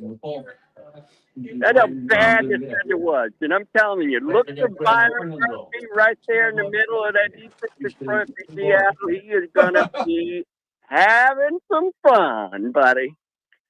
And I'm just saying, he is going to be having some fun. There's about 4 or 5 Longhorns on that team, and they are chomping at the bit for a ring. So, and one more thing, and I'll let y'all go because I know we're running out of time. Y'all got to stop this belly aching about NIL. You know, amateurism was out the door decades ago. Ogeron was right. For years, y'all are paying for the players under the table. Now it's on top of the table, buffet style. Okay. Wait. It was nowhere close, and there wasn't any transfer portal. Nobody could pay for play. Really? Yeah, the guys get friendly handshakes, maybe a car here and there. Yes, but it was nothing like it is today. Well, it was still. That's what you're doing, though. You're paying for a perk to let him come to Alabama where that waterfall is in that athletic department. Come on. If it was the university propping up the money, hey, we got to make this place nice so we can get them to come here. You're losing control because of the players. That's all I'm saying. Come on. It is what it is. Well, you're losing control because they have no leadership. Digger, they're losing control because they have zero leadership. NCAA. There's no guardrails. And Nick Saban told them before that this was going to be a train wreck. So that's what's happening right now. It takes away from college football. It's not college anymore. It's professional, semi-pro sports. That's what you got right now. You can't call it amateurism sports when players are making more money than some of the assistant coaches. I can't even call it professional because in what league can you go and sit there and demand a spot on the roster for your homeboy, your teammate, car and flight stipends? That's beyond professional. I call it Jesse James without a gun. I think they're just robbing they're robbing. They sticking these teams up without a gun. That's all. Everybody seems to forget about Reggie Bush. Everybody seems to forget about some of these players at USC. They had perks, if you want to call it that. Come on. It is what it is. You're giving jobs to the parents. How much money is Mr. Manning making in Texas? Hook 'em. And speaking of hook 'em, y'all been hooked by your quarterback that's not that good. How much y'all paying him? $8 million a year? Oh, $8 million. Whoa. Hey, what are you talking about? He paid for more than what I'm telling you. He's giving money back. And on top of that, he should. That's what happens when you're terrible at what you're doing and you're getting paid for it. Give the money back. That's what he should do. That's a stretch. He ain't terrible. Now, Arch Manning is used to playing at a private little Catholic school. He's bigger than a defensive lineman, and he runs. Come on, man. Now, everybody talking about first round. He looked better at the end of the year. No, he got better. I will give him that. I just heard Dan Orlovsky say if Arch Manning was in this quarterback class, he would without a doubt be the #1 pick. So I mean, for whatever Dan reason, Orlovsky is smoking a pipe with on potential, not what I'm smoking. On potential, One more thing. Go ahead. University of Texas has already pledged $10 million to every athlete in the athletic department. Okay, that's about $18,000 extra. Wait. Okay. You're saying outside of what they're already doing with NIL, or what do you mean? To every Stacks on top. athlete that's 575 athletes in the athletic department at University of Texas, and the AD CDC has come out and said an extra $10 million going out to these scholarships. Okay, for these players, for these athletes. Okay, can they do that? But can so they do the that? money is not gonna stop coming. Okay, I'm just telling you. Is there not supposed to be a revenue share limit? I mean, who? So y'all just make up the rules at this point. It sounds like. I mean, how are you about saying $18,000? $10 I mean, come on, man. Let's go, dog. Here you go. Come on to Texas. Let's go, dog. Let's make it rain. Come on, go to Texas, baby. Let's go. Wait. But that no $18,000 though. For think about it, like softball or women's volleyball, like that is something. I know it sounds laughable when you talk about football or basketball, but I mean that is something for those sports. And again, look, it's not everybody. Not everybody can make that. 18,000. I'm sure there's a pay scale to it. So I'll let you go. Sure, but Digger, we appreciate you, man. Good to hear from Mardi you. Gras, baby. Hook 'em. Enjoy Mardi Gras, man. Keep your hands to yourselves. Maybe throw out beads if you want, but keep your hands to yourself. All right. Want to hear that Lamparello question right there?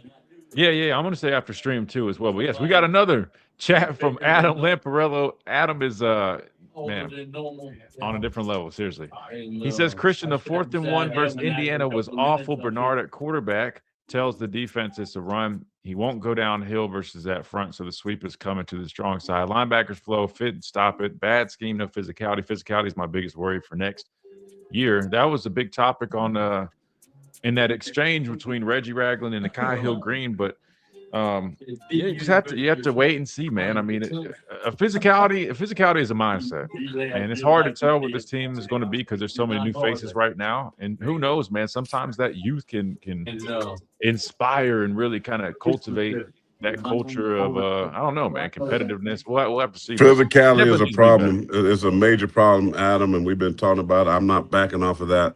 This team is not physical. Now, I think you got to take a step back and go look at the weight room. You got to look at it's not the weight room. If you're talking about the numbers themselves, it's not that. No, I'm telling you, like from a strength perspective, it's not that. I'm telling you. When Cochran left this team, when Cochran left, physicality left.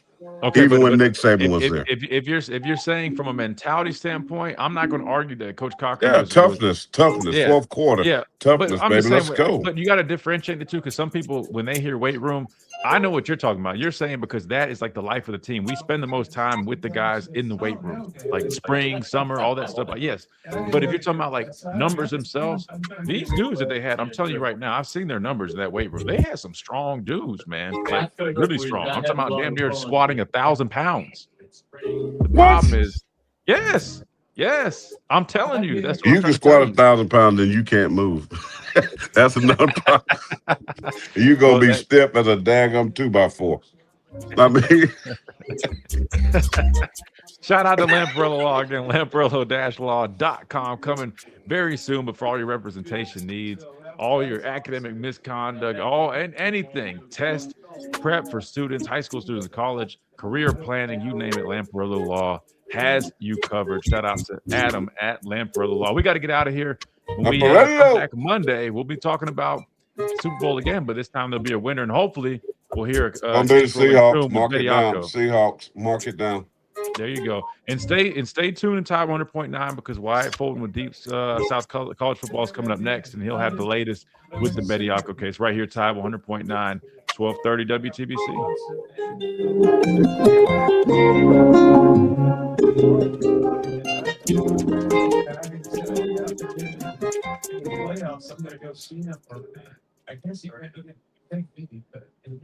Appreciate it, Chase.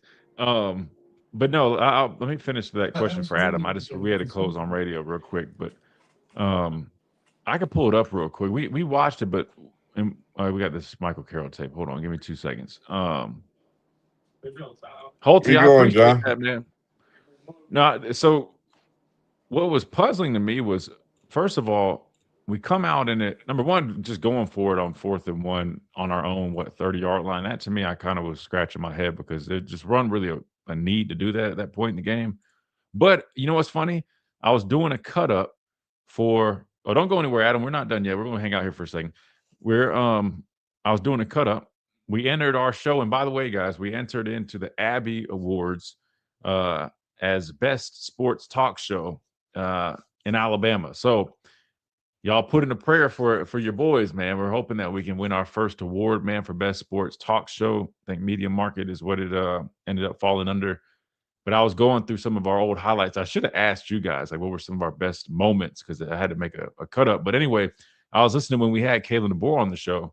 And to be fair, I asked him about what he wanted the identity for this football. You know what's crazy? Like going back and listening to all of the things that we discussed and talked about leading up to the year and kind of hearing them now that everything has transpired. It's honestly it's very interesting. But his answer was about being aggressive, like aggressiveness. And now I don't think he was just talking about from, a physical standpoint with his team, but it makes sense. I mean, he exemplified that with how he called things. This probably was just a little bit too aggressive. But anyway, that was the biggest head scratch to me. But then you line up in Wildcat, and then either they called a timeout or we called a timeout. Then we come back out there in the same look. I think we had even like a third opportunity. No. They reviewed it. That's what it was. We line up in it. Then they review it. So you have more time to kind of go back to the drawing board to rediscuss it. Then we end up calling a timeout. So I think we had 3 opportunities to change the play, do whatever we needed to do. And at the end of the day, we still ended up sticking with that. So I'm trying to pull it up here now. Let me see this. Indiana. Not that one. Wait. No, that's Oregon's defense. No. We need Indiana's defense. Hold on 1 second, guys. I'm just trying to pull up this play real quick while we're talking about it. Indiana defense. There it is. All right. Put that on there.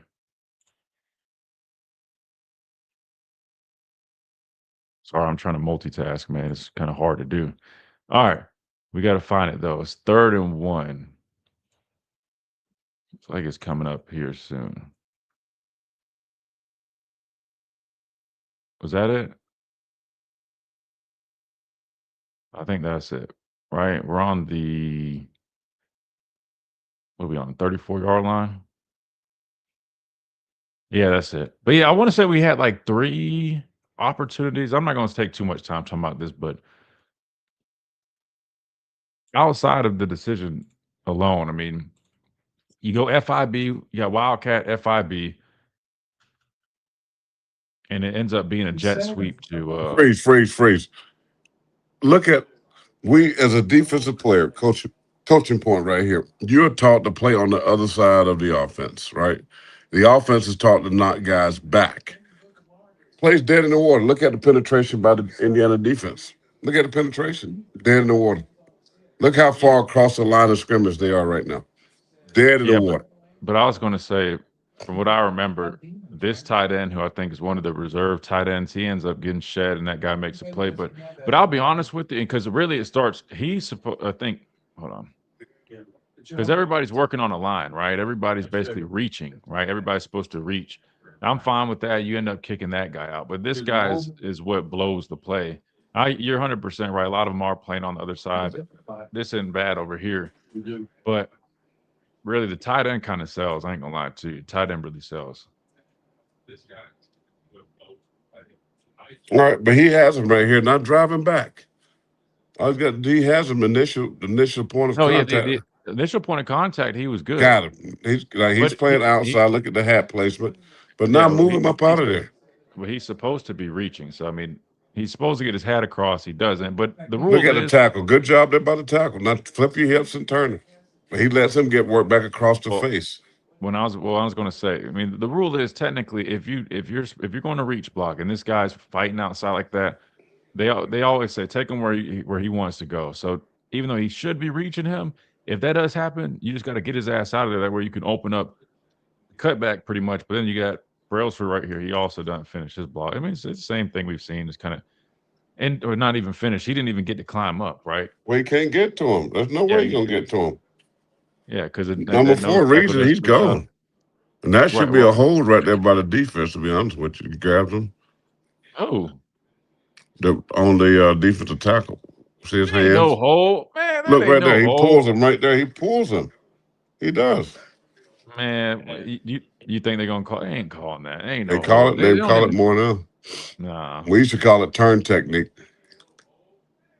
Man, if you blatantly grab somebody, they ain't calling that. That's no. They ain't no. But one guy doesn't do his job, and then the play's dead in the water. That's what I'm saying. One guy doesn't make a mistake. I mean, I'll be honest. I don't love the call, but to be fair though, I mean, if they could have made the first down, they could have made the first down. I don't love the call. That's on the players right there, not the coach. Yeah, I'll agree with you on that one. But here's my thing though. I also wouldn't mind if at some point we just get to the back to where it's 4th and 1. Like you see Miami.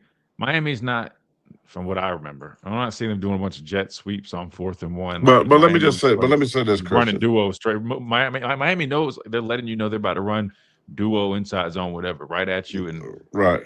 Let me say this. The fact, here's the thing. The fact that you run and you choose to call this play on 3rd or 4th and 1 tells me that you're concerned about your physicality. This is Alabama. Alabama used to line up toe-to-toe splits, 13 personnel, which means 1 back, 3 tight ends, and you go hit people in the mouth and you can drive them off the ball with your big 230-pound back, and you get 1 yard. The fact that you got to go some type of trickeration, right? Go wildcat with the motion here and give it to Jeremy Bernard that tells me that your lack of confidence in your team. This isn't the Clemson Kitty Cats.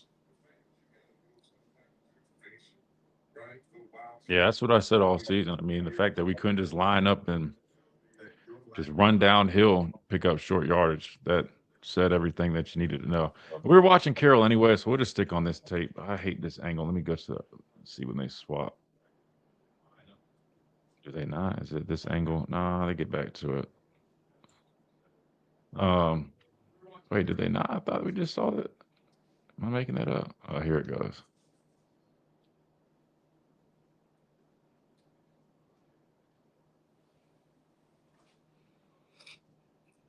Yeah, 77 was the one that was damn near squatting 1,000 pounds. Problem was he couldn't move, man. He struggled with his footwork. Robert, he can't move.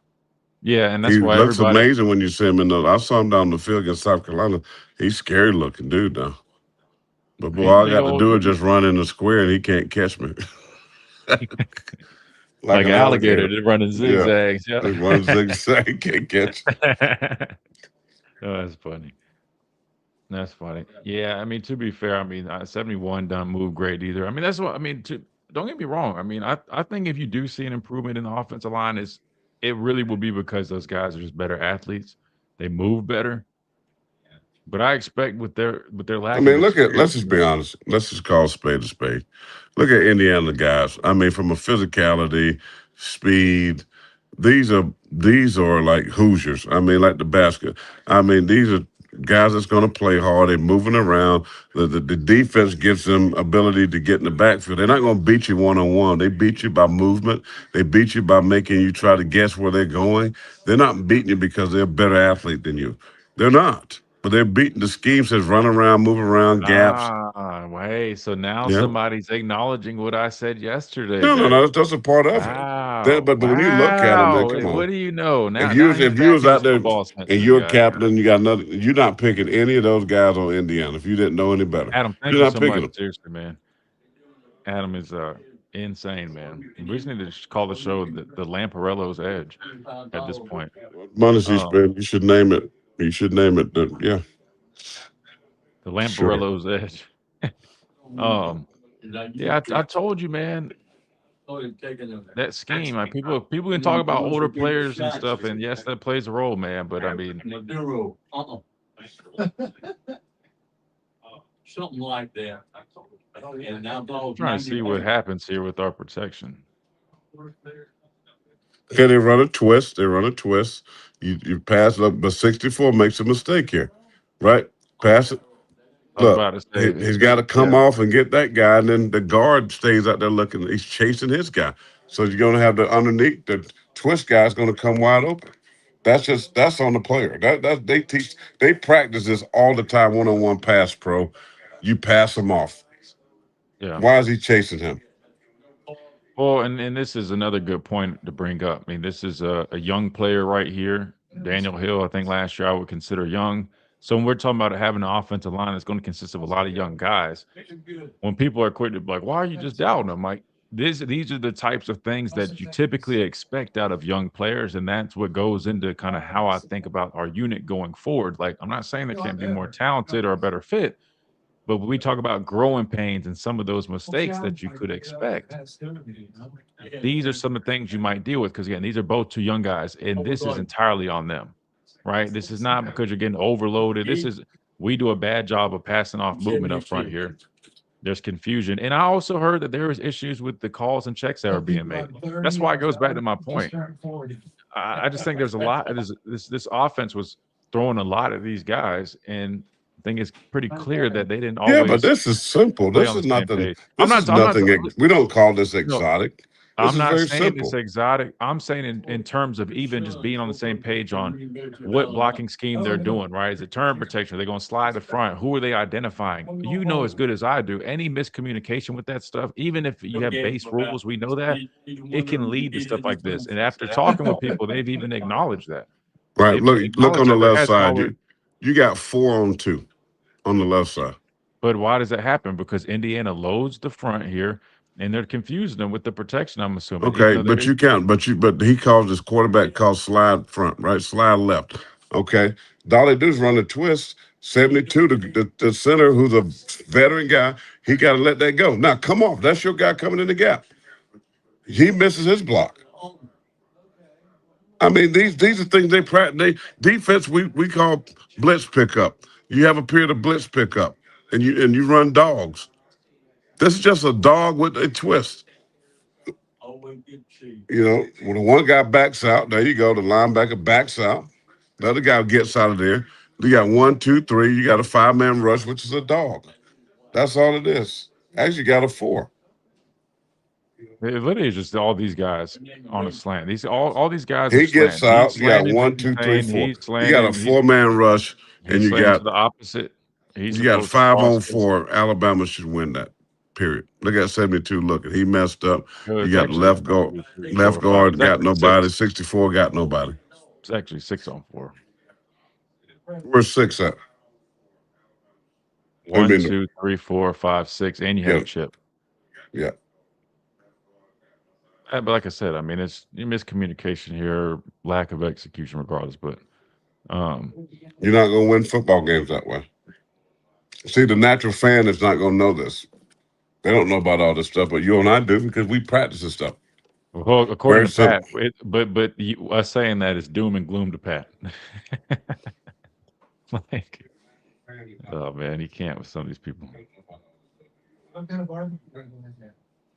Ford does a great job right here. Steps in, he bam, but then he gets knocked back. But at least he made the contact, square him up.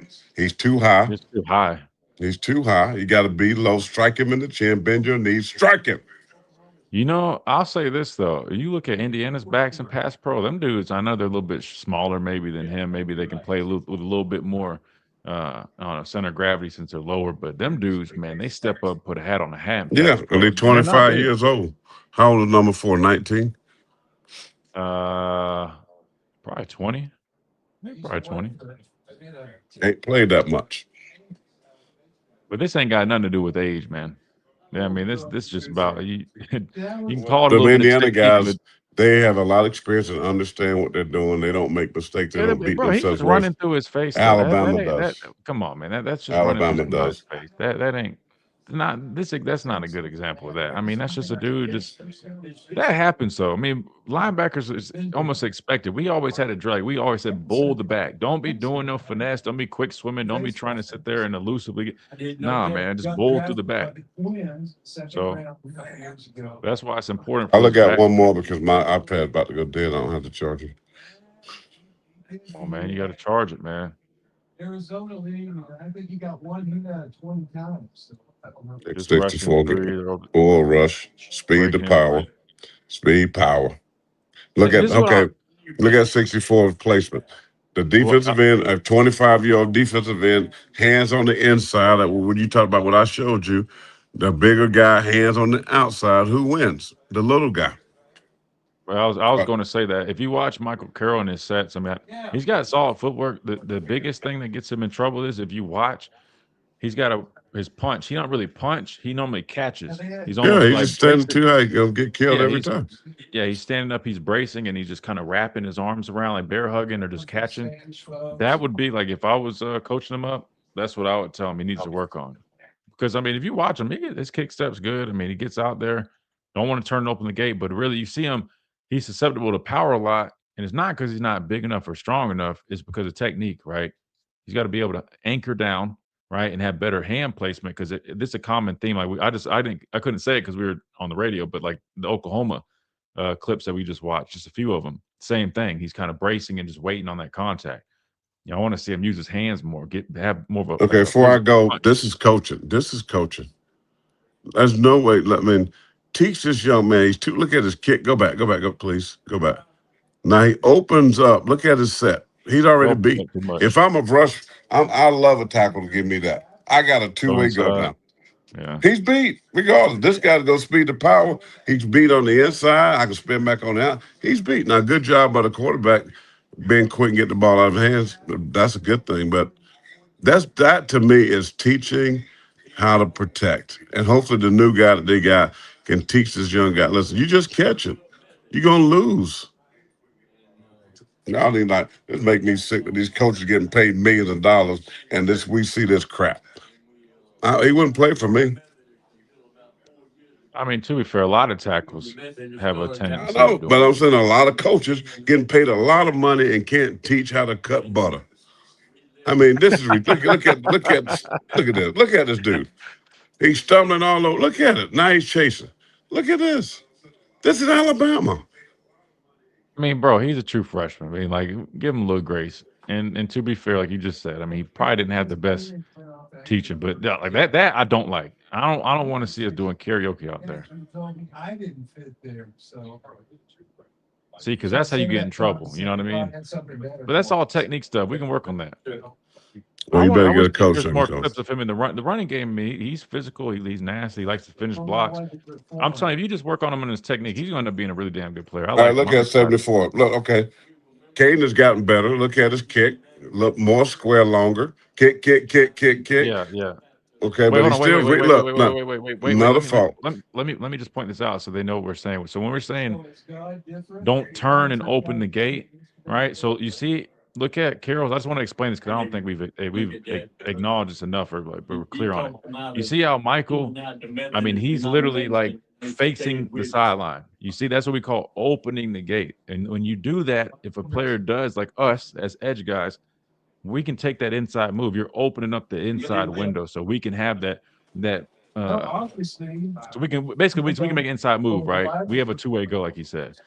Tackles, what you want to do is you want to try to stay more square. You want to still kick to that spot. You want to kick to that spot. But instead of turning and opening the gate, that way if the guy goes inside, then you're already beat because then you're having to redirect. When you stay a little bit more square, like you see Proctor, right? You're naturally going to have a little bit of an angle. It's just natural. Well, that's much better. Look at 64 and look at 74. Yeah, just basically compare the two. Yeah, that's okay. But now, coaching point for Proctor. See his hands, and I'm gonna be the guy every time. Now, just like this guy just did. Go back. He showed me your hand. Slap. Look at it. The number 6's right hand. Knock it down. Swim over the top. Right. If he's on the edge, because 74 showed him your hands. You're taught to kick, keeping those hands inside until that last minute. Punch. Don't catch like they're doing. Punch.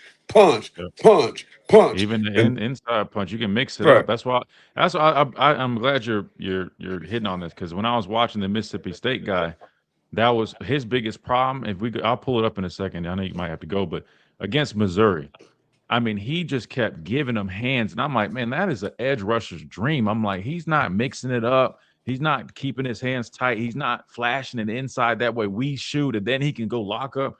I'm like, he literally is just lunging and just giving his hands. And these dudes were having a field day whole time. Club, edge. I mean, just man, let me just say, I'm sorry. This offensive line, excuse my language, SUCKS. I mean, this is straight trash. I hate you. I already seen it with my eyes, but now I'm looking at it. This is straight trash. That offensive line coach should have been fired midway through the season. This is trash. This is trash. I mean, this is how. Listen, man, these guys are terrible, man. Listen, these are 5-star guys. This is ridiculous, bro. And Caden. Not Caden, but Kalen the boy better get a guy that can coach, because this is terrible. This is why they can't run the football. I mean, look at them. I mean, they're chasing ghosts. I'm sorry. Well, I like that. My battery about to die, but I got to get out of here before I get my blood pressure get high watching these jokers. It might be them wings, all that cholesterol from them wings you just ate too. It's chicken, man. I don't eat that much no more. This is my day of cheating. This is my day of cheating. I ain't even eat them all. I got half of them in the box. I'm gonna give my man Dave right here. See right here? I'm gonna bless Dave. Like, that's the Thai chili hot. Oh, I can't deal with that. Come on, Dave. He tripping. Tell him pack in the mail. I'll take him. Need some white ice. Tam, you want the rest of these wings? He over there feeding the whole lounge. No, you're right. I mean, from a technical, you're a Clemson fan, that you soft anyway. Help him, Jesus. Help him, Jesus is right. Y'all see Carroll though again, 64. Now we see a punch. You see him catching. Look at him. He just opens the gate every time. Again, I wish I played back with these jokers. I'd be breaking all kind of sad records. I mean, this is terrible. Hey, to be fair though, they actually. I am being fair. I'm saying to be fair, their numbers actually weren't as bad as the tape might suggest. Probably because Ty Simpson ran around and got rid of the ball. No, I'm just saying. That's a little trick play. For Alabama, with all this prestige and recruiting rankings and all this stuff, this is absolutely horrible. I'm sorry. And the coach making $1 million need to be fired to put this product on the field. It's about value. It's about value production. Yeah, I don't mind you getting paid, but if you getting this right here, nah. This is like a $200 a day job. This is terrible. Oh man. I gotta go. God bless All y'all. right. Appreciate you hopping on, man. Have a good sermon Sunday. I'm not preaching Sunday, but thank you. If I How'd would you say you preach, feel, there's Mark? this guy in here. He's a Clemson fan. His name is John Caudle. Y'all Google him. Caudle. He's in my men's group here. He's a former deacon, but he's about like this Alabama offensive line coach. He got fired, so we're trying to. Wait, he got fired as a deacon? What'd he do? Yeah, we're trying to build him back up. I mean, listen, we fall short of God's glory. Yeah, but to be fired as a deacon, was brother taken from the collection plate? I don't think he was taken from the. I don't know. He has retired. He don't work. Buys a lot of cigars. Puts his feet up on the furniture at the lounge. He like he owns the joint. But he's a Clemson fan now. He didn't go to Clemson. His wife graduated from South Carolina. The only degree on the wall in his house is a Gamecock degree. Why are you flaming that guy on the live, man? Nah, he's a good man. He's a good buddy of mine. No, I know. All right, chat. We'll holler. Appreciate you, Adam Lamparello, law firm. That's right. That's right. Shout out to Adam. All right, we'll see you. Yep. All right. Your fault. That's why he got fired. He lies all the time. Oh man.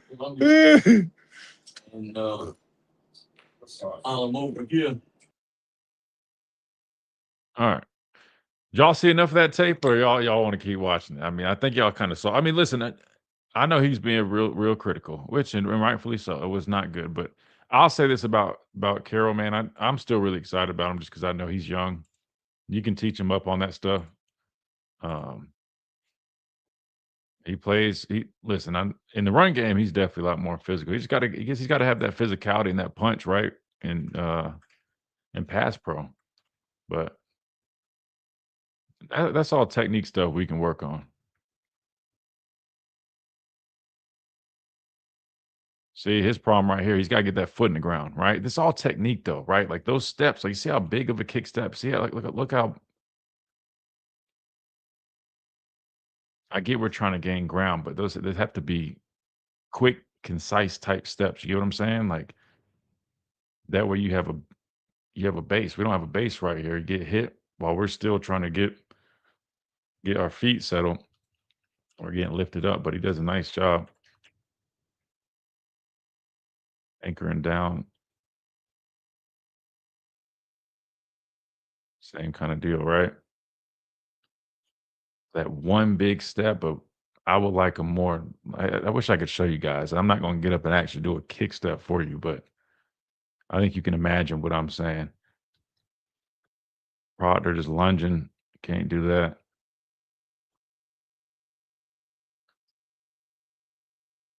I don't know. I think hopefully Coach Clem can come in and teach these guys much better technique. Because I'll be honest, a lot of this is technique that they have issues with. Love to see you and your dad. My wife went to South Carolina, went to Alabama. Love the combo. Oh, I appreciate that, man. Yeah, it's cool, man. We have some good back and forth for sure.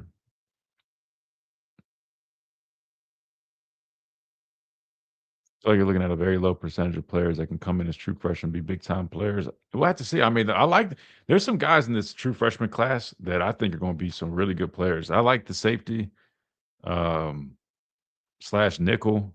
I'm drawing a blank. I mean, this is how you know it's kind of crazy. We have the same financial advisor, and he's 17 or 18 years old.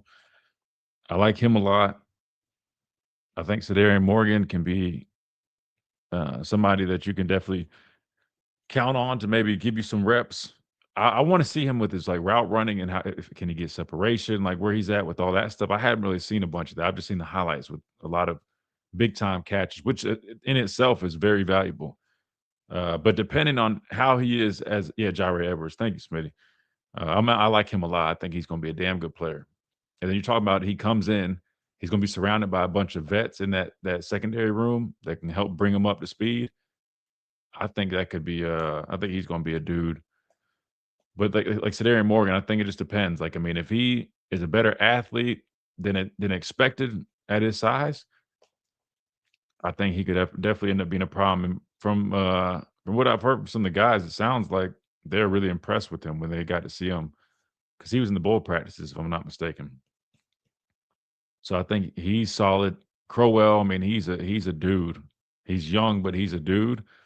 So I mean, you got a running back that can be special, receiver that can be a good player, a safety that can be a damn good player. Like those are three guys just off the top of my head.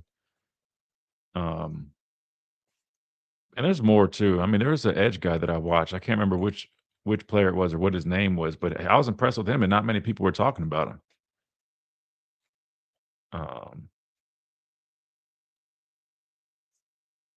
Trying to think of who else I might be missing, but I think like the recruiting class that we brought in, that I do believe that there's some really good potential there. Like without a doubt, I will say that Alabama under Coach DeBoer has recruited really well over the last 2 years.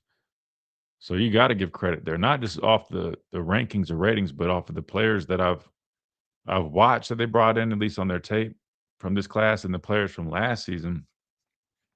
I'm really pleased with all that.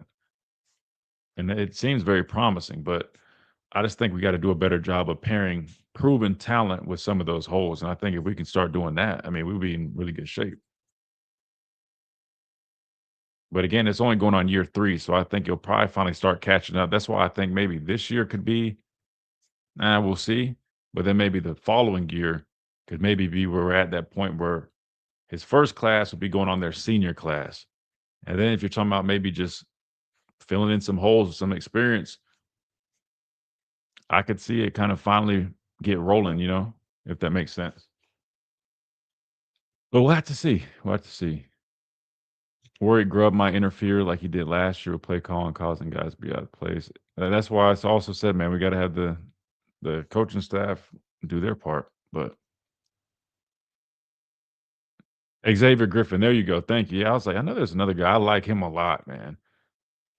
Once he gets bigger and stronger, which everybody grows at a different pace. It took me a little bit of a minute, but the good news is nowadays, man, you see guys that are a lot lighter and more athletic that can go out there and contribute a lot earlier. But what I love about him is, man, I mean, I think he would make a damn good Wolf. I'll be honest with you. I think if he fills out, he could be a damn good Wolf. I mean, just seeing his clips of him rushing off the edge and then knowing that he has the ability to go play out in space and do other things, I would love to see him play Wolf. With the big question marks at inside backer, though, I could see him maybe starting there and learning that position, which wouldn't hurt either. But or even maybe plays inside backer on early downs, third down. You see him slide down and playing Wolf, right? Passing downs. But I like him a lot. Yeah, that was the other one I was forgetting. Just got to get bigger and stronger. But who knows? He might be a guy that by the time the summer's over, he might be at 230-ish. I think he's around like 215 in high school, which that's very doable, He's definitely high cut, so I mean, it'll probably be a little bit of a process, put on some weight, but with all the resources that they got, man, as long as he's consistent with it, he should be good. Corey Howard, that was the edge guy they brought in. Yeah, I'm intrigued by him. He looked good. He was in the bowl practices as well. He's a big dude, man. He's a big dude. It's interesting though, because I think they had him listed at like 245. But he looked bigger than that in that picture that Jamie had posted. But I think he's definitely a sleeper candidate. Like if anybody's like wondering like who's somebody to look out for that people might not necessarily talk about, I feel like he could be that guy. Because after seeing that picture, I went and watched his high school tape, and I was impressed, man. He moves well. I mean, being a tall, like lengthy guy like that. And he looks strong, right? Sometimes big, tall guys, they're not always going to have that same, power that a shorter, stockier guy might have, especially when you're talking about playing, in the interior and stuff like that. But he looked to be pretty strong at the point of attack when I watched his high school tape. But yeah, I'm excited about that. Can you tell me how important it is for those freshmen to get reps in bowl prep? I mean, it's big. And I would say this. I mean, as long as they're here in the spring, I don't think like them getting bowl practice reps, it's definitely huge because you get to practice with some of these guys that just went on to the league. So it's definitely an advantage. But I think even the guys that didn't get those reps, but will be here in the spring, as long as you're here for spring ball, that's the biggest. Because that's the bulk of you're learning to install versus guys that come in the summer. You're learning to install, so you already are a step ahead there in terms of like a physical head start. You spend the winter months in the weight room, so you're going to be getting bigger and stronger because you're on a college workout plan, college nutrition, and all those resources. And then you go into spring ball, and you're basically having, how many is it, like 13 or so practices, something like that, to go out there and just rep these things. So you're sitting in the meeting room, you go out there, you practice it, you have scrimmages. That experience is invaluable. And the good news is, like, almost everybody nowadays does that. But the guys that were able to get the bull reps, that's even more valuable because you got to go against some dudes that are about to hear their name called NFL draft. So even though it's only a week or so, it's only a couple extra reps. I don't think it's like the biggest difference from guys that will come in the spring, but it still is valuable for sure. You're not wrong on that, Smitty. Not wrong on that.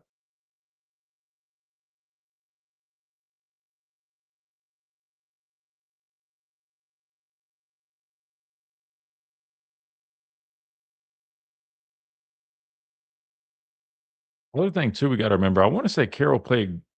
Did he play guard in high school? I want to say he played guard in high school. So that's another thing too. You got to take that into account. That if it was, I don't know if it was his first time. I'm sure he played tackle at some point, but that still also is probably new for him as well. So I just, while he does have a number of things from a technical standpoint that he's got to improve on, the tools are all there. And I think if this new O-line coach is as good as what I'm hearing in terms of developing guys and coaching guys, I'm not worried about Carroll. You see, all right, now here's a good example. Remember we were talking about turning and opening up? See how this time he stays more square? You see what we're saying? Like, instead of his shoulders being flat and he's facing out, see how he's trying to stay more square? It's a much better job. He's got to make sure he's doing that consistently. I think if he works on that, having more of a punch, right, in pass pro, not catching guys, delivering it, doing a better job of holding those hands. And then once you start getting a little bit more advanced, start doing things like flashing hands, like, which will all come the more reps he gets. So I think he's going to be good.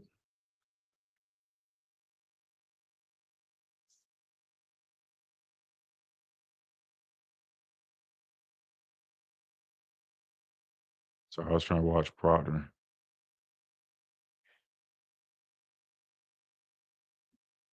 And similar stuff with him, man. I really think Proctor needs to slide the guard to the next level. I really do.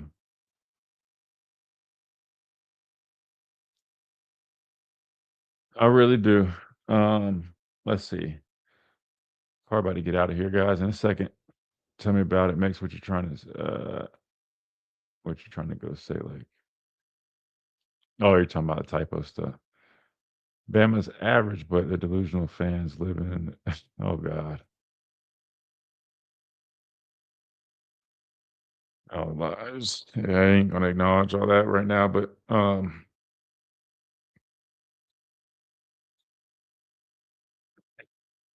to be fair, dude's name literally is Bama Hater, so.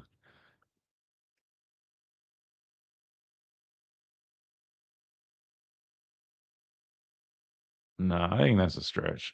Well, we definitely got some stuff we got to clean up. I don't think you can call a team that made it to an SEC championship game and playoff appearance. You can't call it average. Like, were we as dominant this past season as we had been in, years before? Nah. Do we have things we need to get fixed up? Yes. Average though? Nah. What does that make all other teams that didn't make it then? You know? That's a little bit of a stretch. Yeah, nah, no, but you guys know me. I don't run from it. I just respond with logic. Every tape of Carroll you'll see, he's always takes the outside threat over inside threat. Inside moves dangerous. But yeah, and then that's and learning how to pass off guys, handle movement up front. That comes with you got to have more reps, man. Like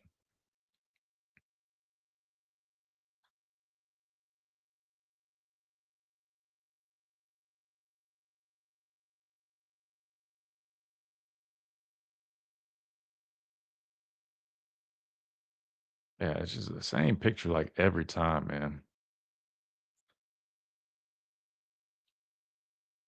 With all our guys, I feel like same issues.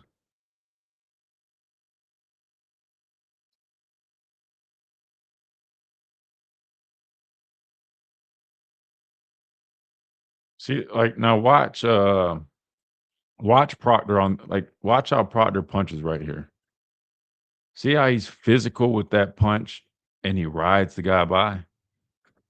That's what we're talking about. Like instead of catching, like he's not catching there. You see how he strikes the guy? And then he's able to use that size and that strength to run him by. And that's R Mason, right? Like that's not like some little small DB. I mean, that's a very highly touted edge guy.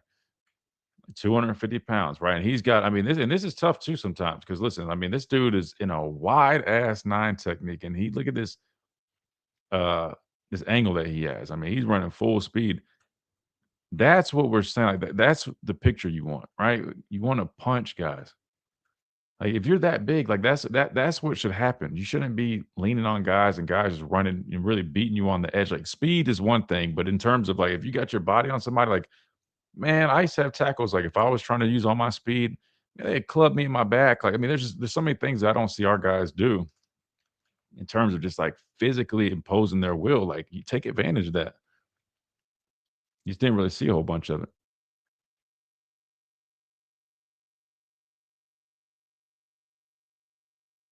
Yeah, 100%. Yeah, Money, I don't know if you just got in here, but that's what we were just talking about. We were watching, with my dad, a bunch of his clips, and pretty much every time it's basically kick, catch, you know, instead of really, punching, right? Like it's kinda like he's just waiting, trying to catch, and then hold on to guys. But again, I think he played a lot of guard in high school, so it's probably definitely a learning curve for him. Watch a few more real quick.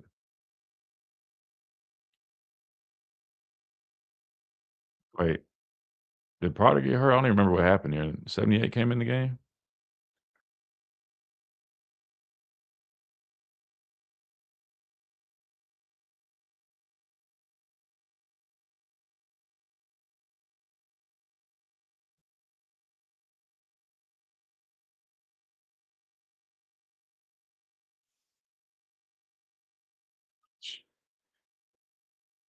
Yeah, it's a little bit better. Not good job. See how he's staying more square here? Again, you're not expecting him to literally be square, but you get my point, right? You're not turning and opening up, right? So good job with that. We can check that off. Nice job getting to the spot. I mean, this is cutting off the angle of that defensive end. I mean, this is a good rep right here. It's a good job. Anchors down. Now we just got to try to find a way to finish that a little bit better, but a much better rep, right? Let me see his hand placement. Hands inside this time, right? Better job with his hand placement. Hands inside. That's a good rep. Just got to build off that.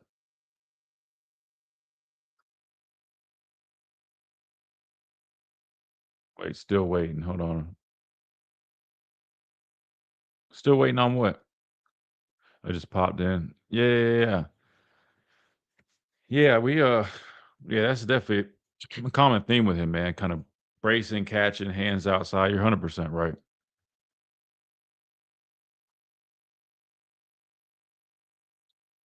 Yeah, I think Carroll would probably feel a lot more comfortable at guard, but I'll be honest with you, man. Like he did good enough last year where I think the fact that we don't have any tackles, at least proven guys, or any like guaranteed guys at the spot right now, I'm not mad at I wouldn't be opposed to leaving him at tackle and just letting him build off of it.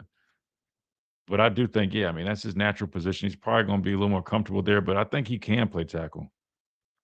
It definitely was a learning curve.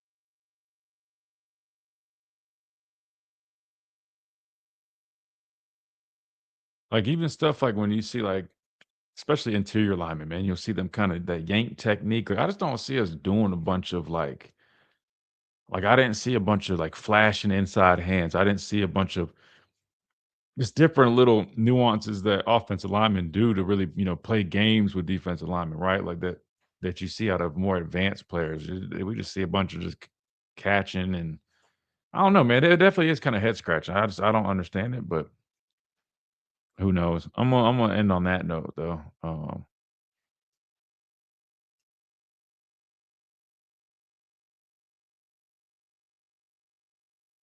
Now he's not going to want tackles money. Huh.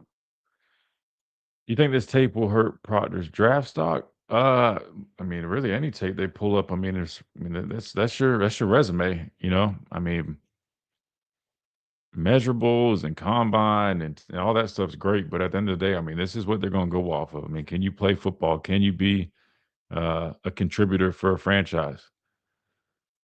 I would say, I mean, South Carolina, I think he had a really bad game. I thought that was probably one of his worst games. But there's some games that I mean, listen, you can see at times Proctor's improvement. I'll always say I don't understand where the whole like number 2 overall pick sentiment was coming from. I think it was just he's the starting left tackle at Alabama type deal, and people probably just I don't know, but definitely there's improvement there. But I think Proctor should slide in at guard, and I think he could be a lot better. But who knows? Who knows, man? Who knows? But I know once he starts doing the testing stuff, I mean, he's a good athlete for his size. I mean, that's going to definitely be intriguing to people. But the tape's there. I mean, like we always say, man, Hayes in the barn, so you can't go back and change the tape. The tape is what it is. Definitely some good on tape, but there's going to be some things that make people question, what is his natural position at the next level? Can he do it at a high enough level where they want to take him as a high draft pick? All that, that's for those people to figure out. But I think guard would make a lot of sense. I mean, he checks a lot of boxes for a guard. So I wouldn't be shocked in the slightest if he ends up there. But I'm gonna get out of here for the weekend. Last show for the week, so we'll be off the weekend. Hope you guys enjoy y'all's weekend, Super Bowl weekend. I think a lot of people were chiming in on that, but we'll break it down Monday. We'll discuss it. We'll discuss the outcome of this Bediako thing. I was thinking that we would have got the result while we were live on air, but still not in yet. So be on the lookout for that. Keep up with it on Tide 100.9. All the shows will have all the coverage on that. Trying to think of what else we got for you next week. I don't think there's anything I can think of right now to throw at you guys. Typical guess, but I'll keep working on some more. Hopefully, as we get closer to spring ball, we'll be able to get some of these current players on here. Once they allow them to do some more media stuff. But y'all have a great weekend. Hit that like button on the way out. Subscribe if you guys haven't already and you guys enjoy the content. And we'll see you guys Monday.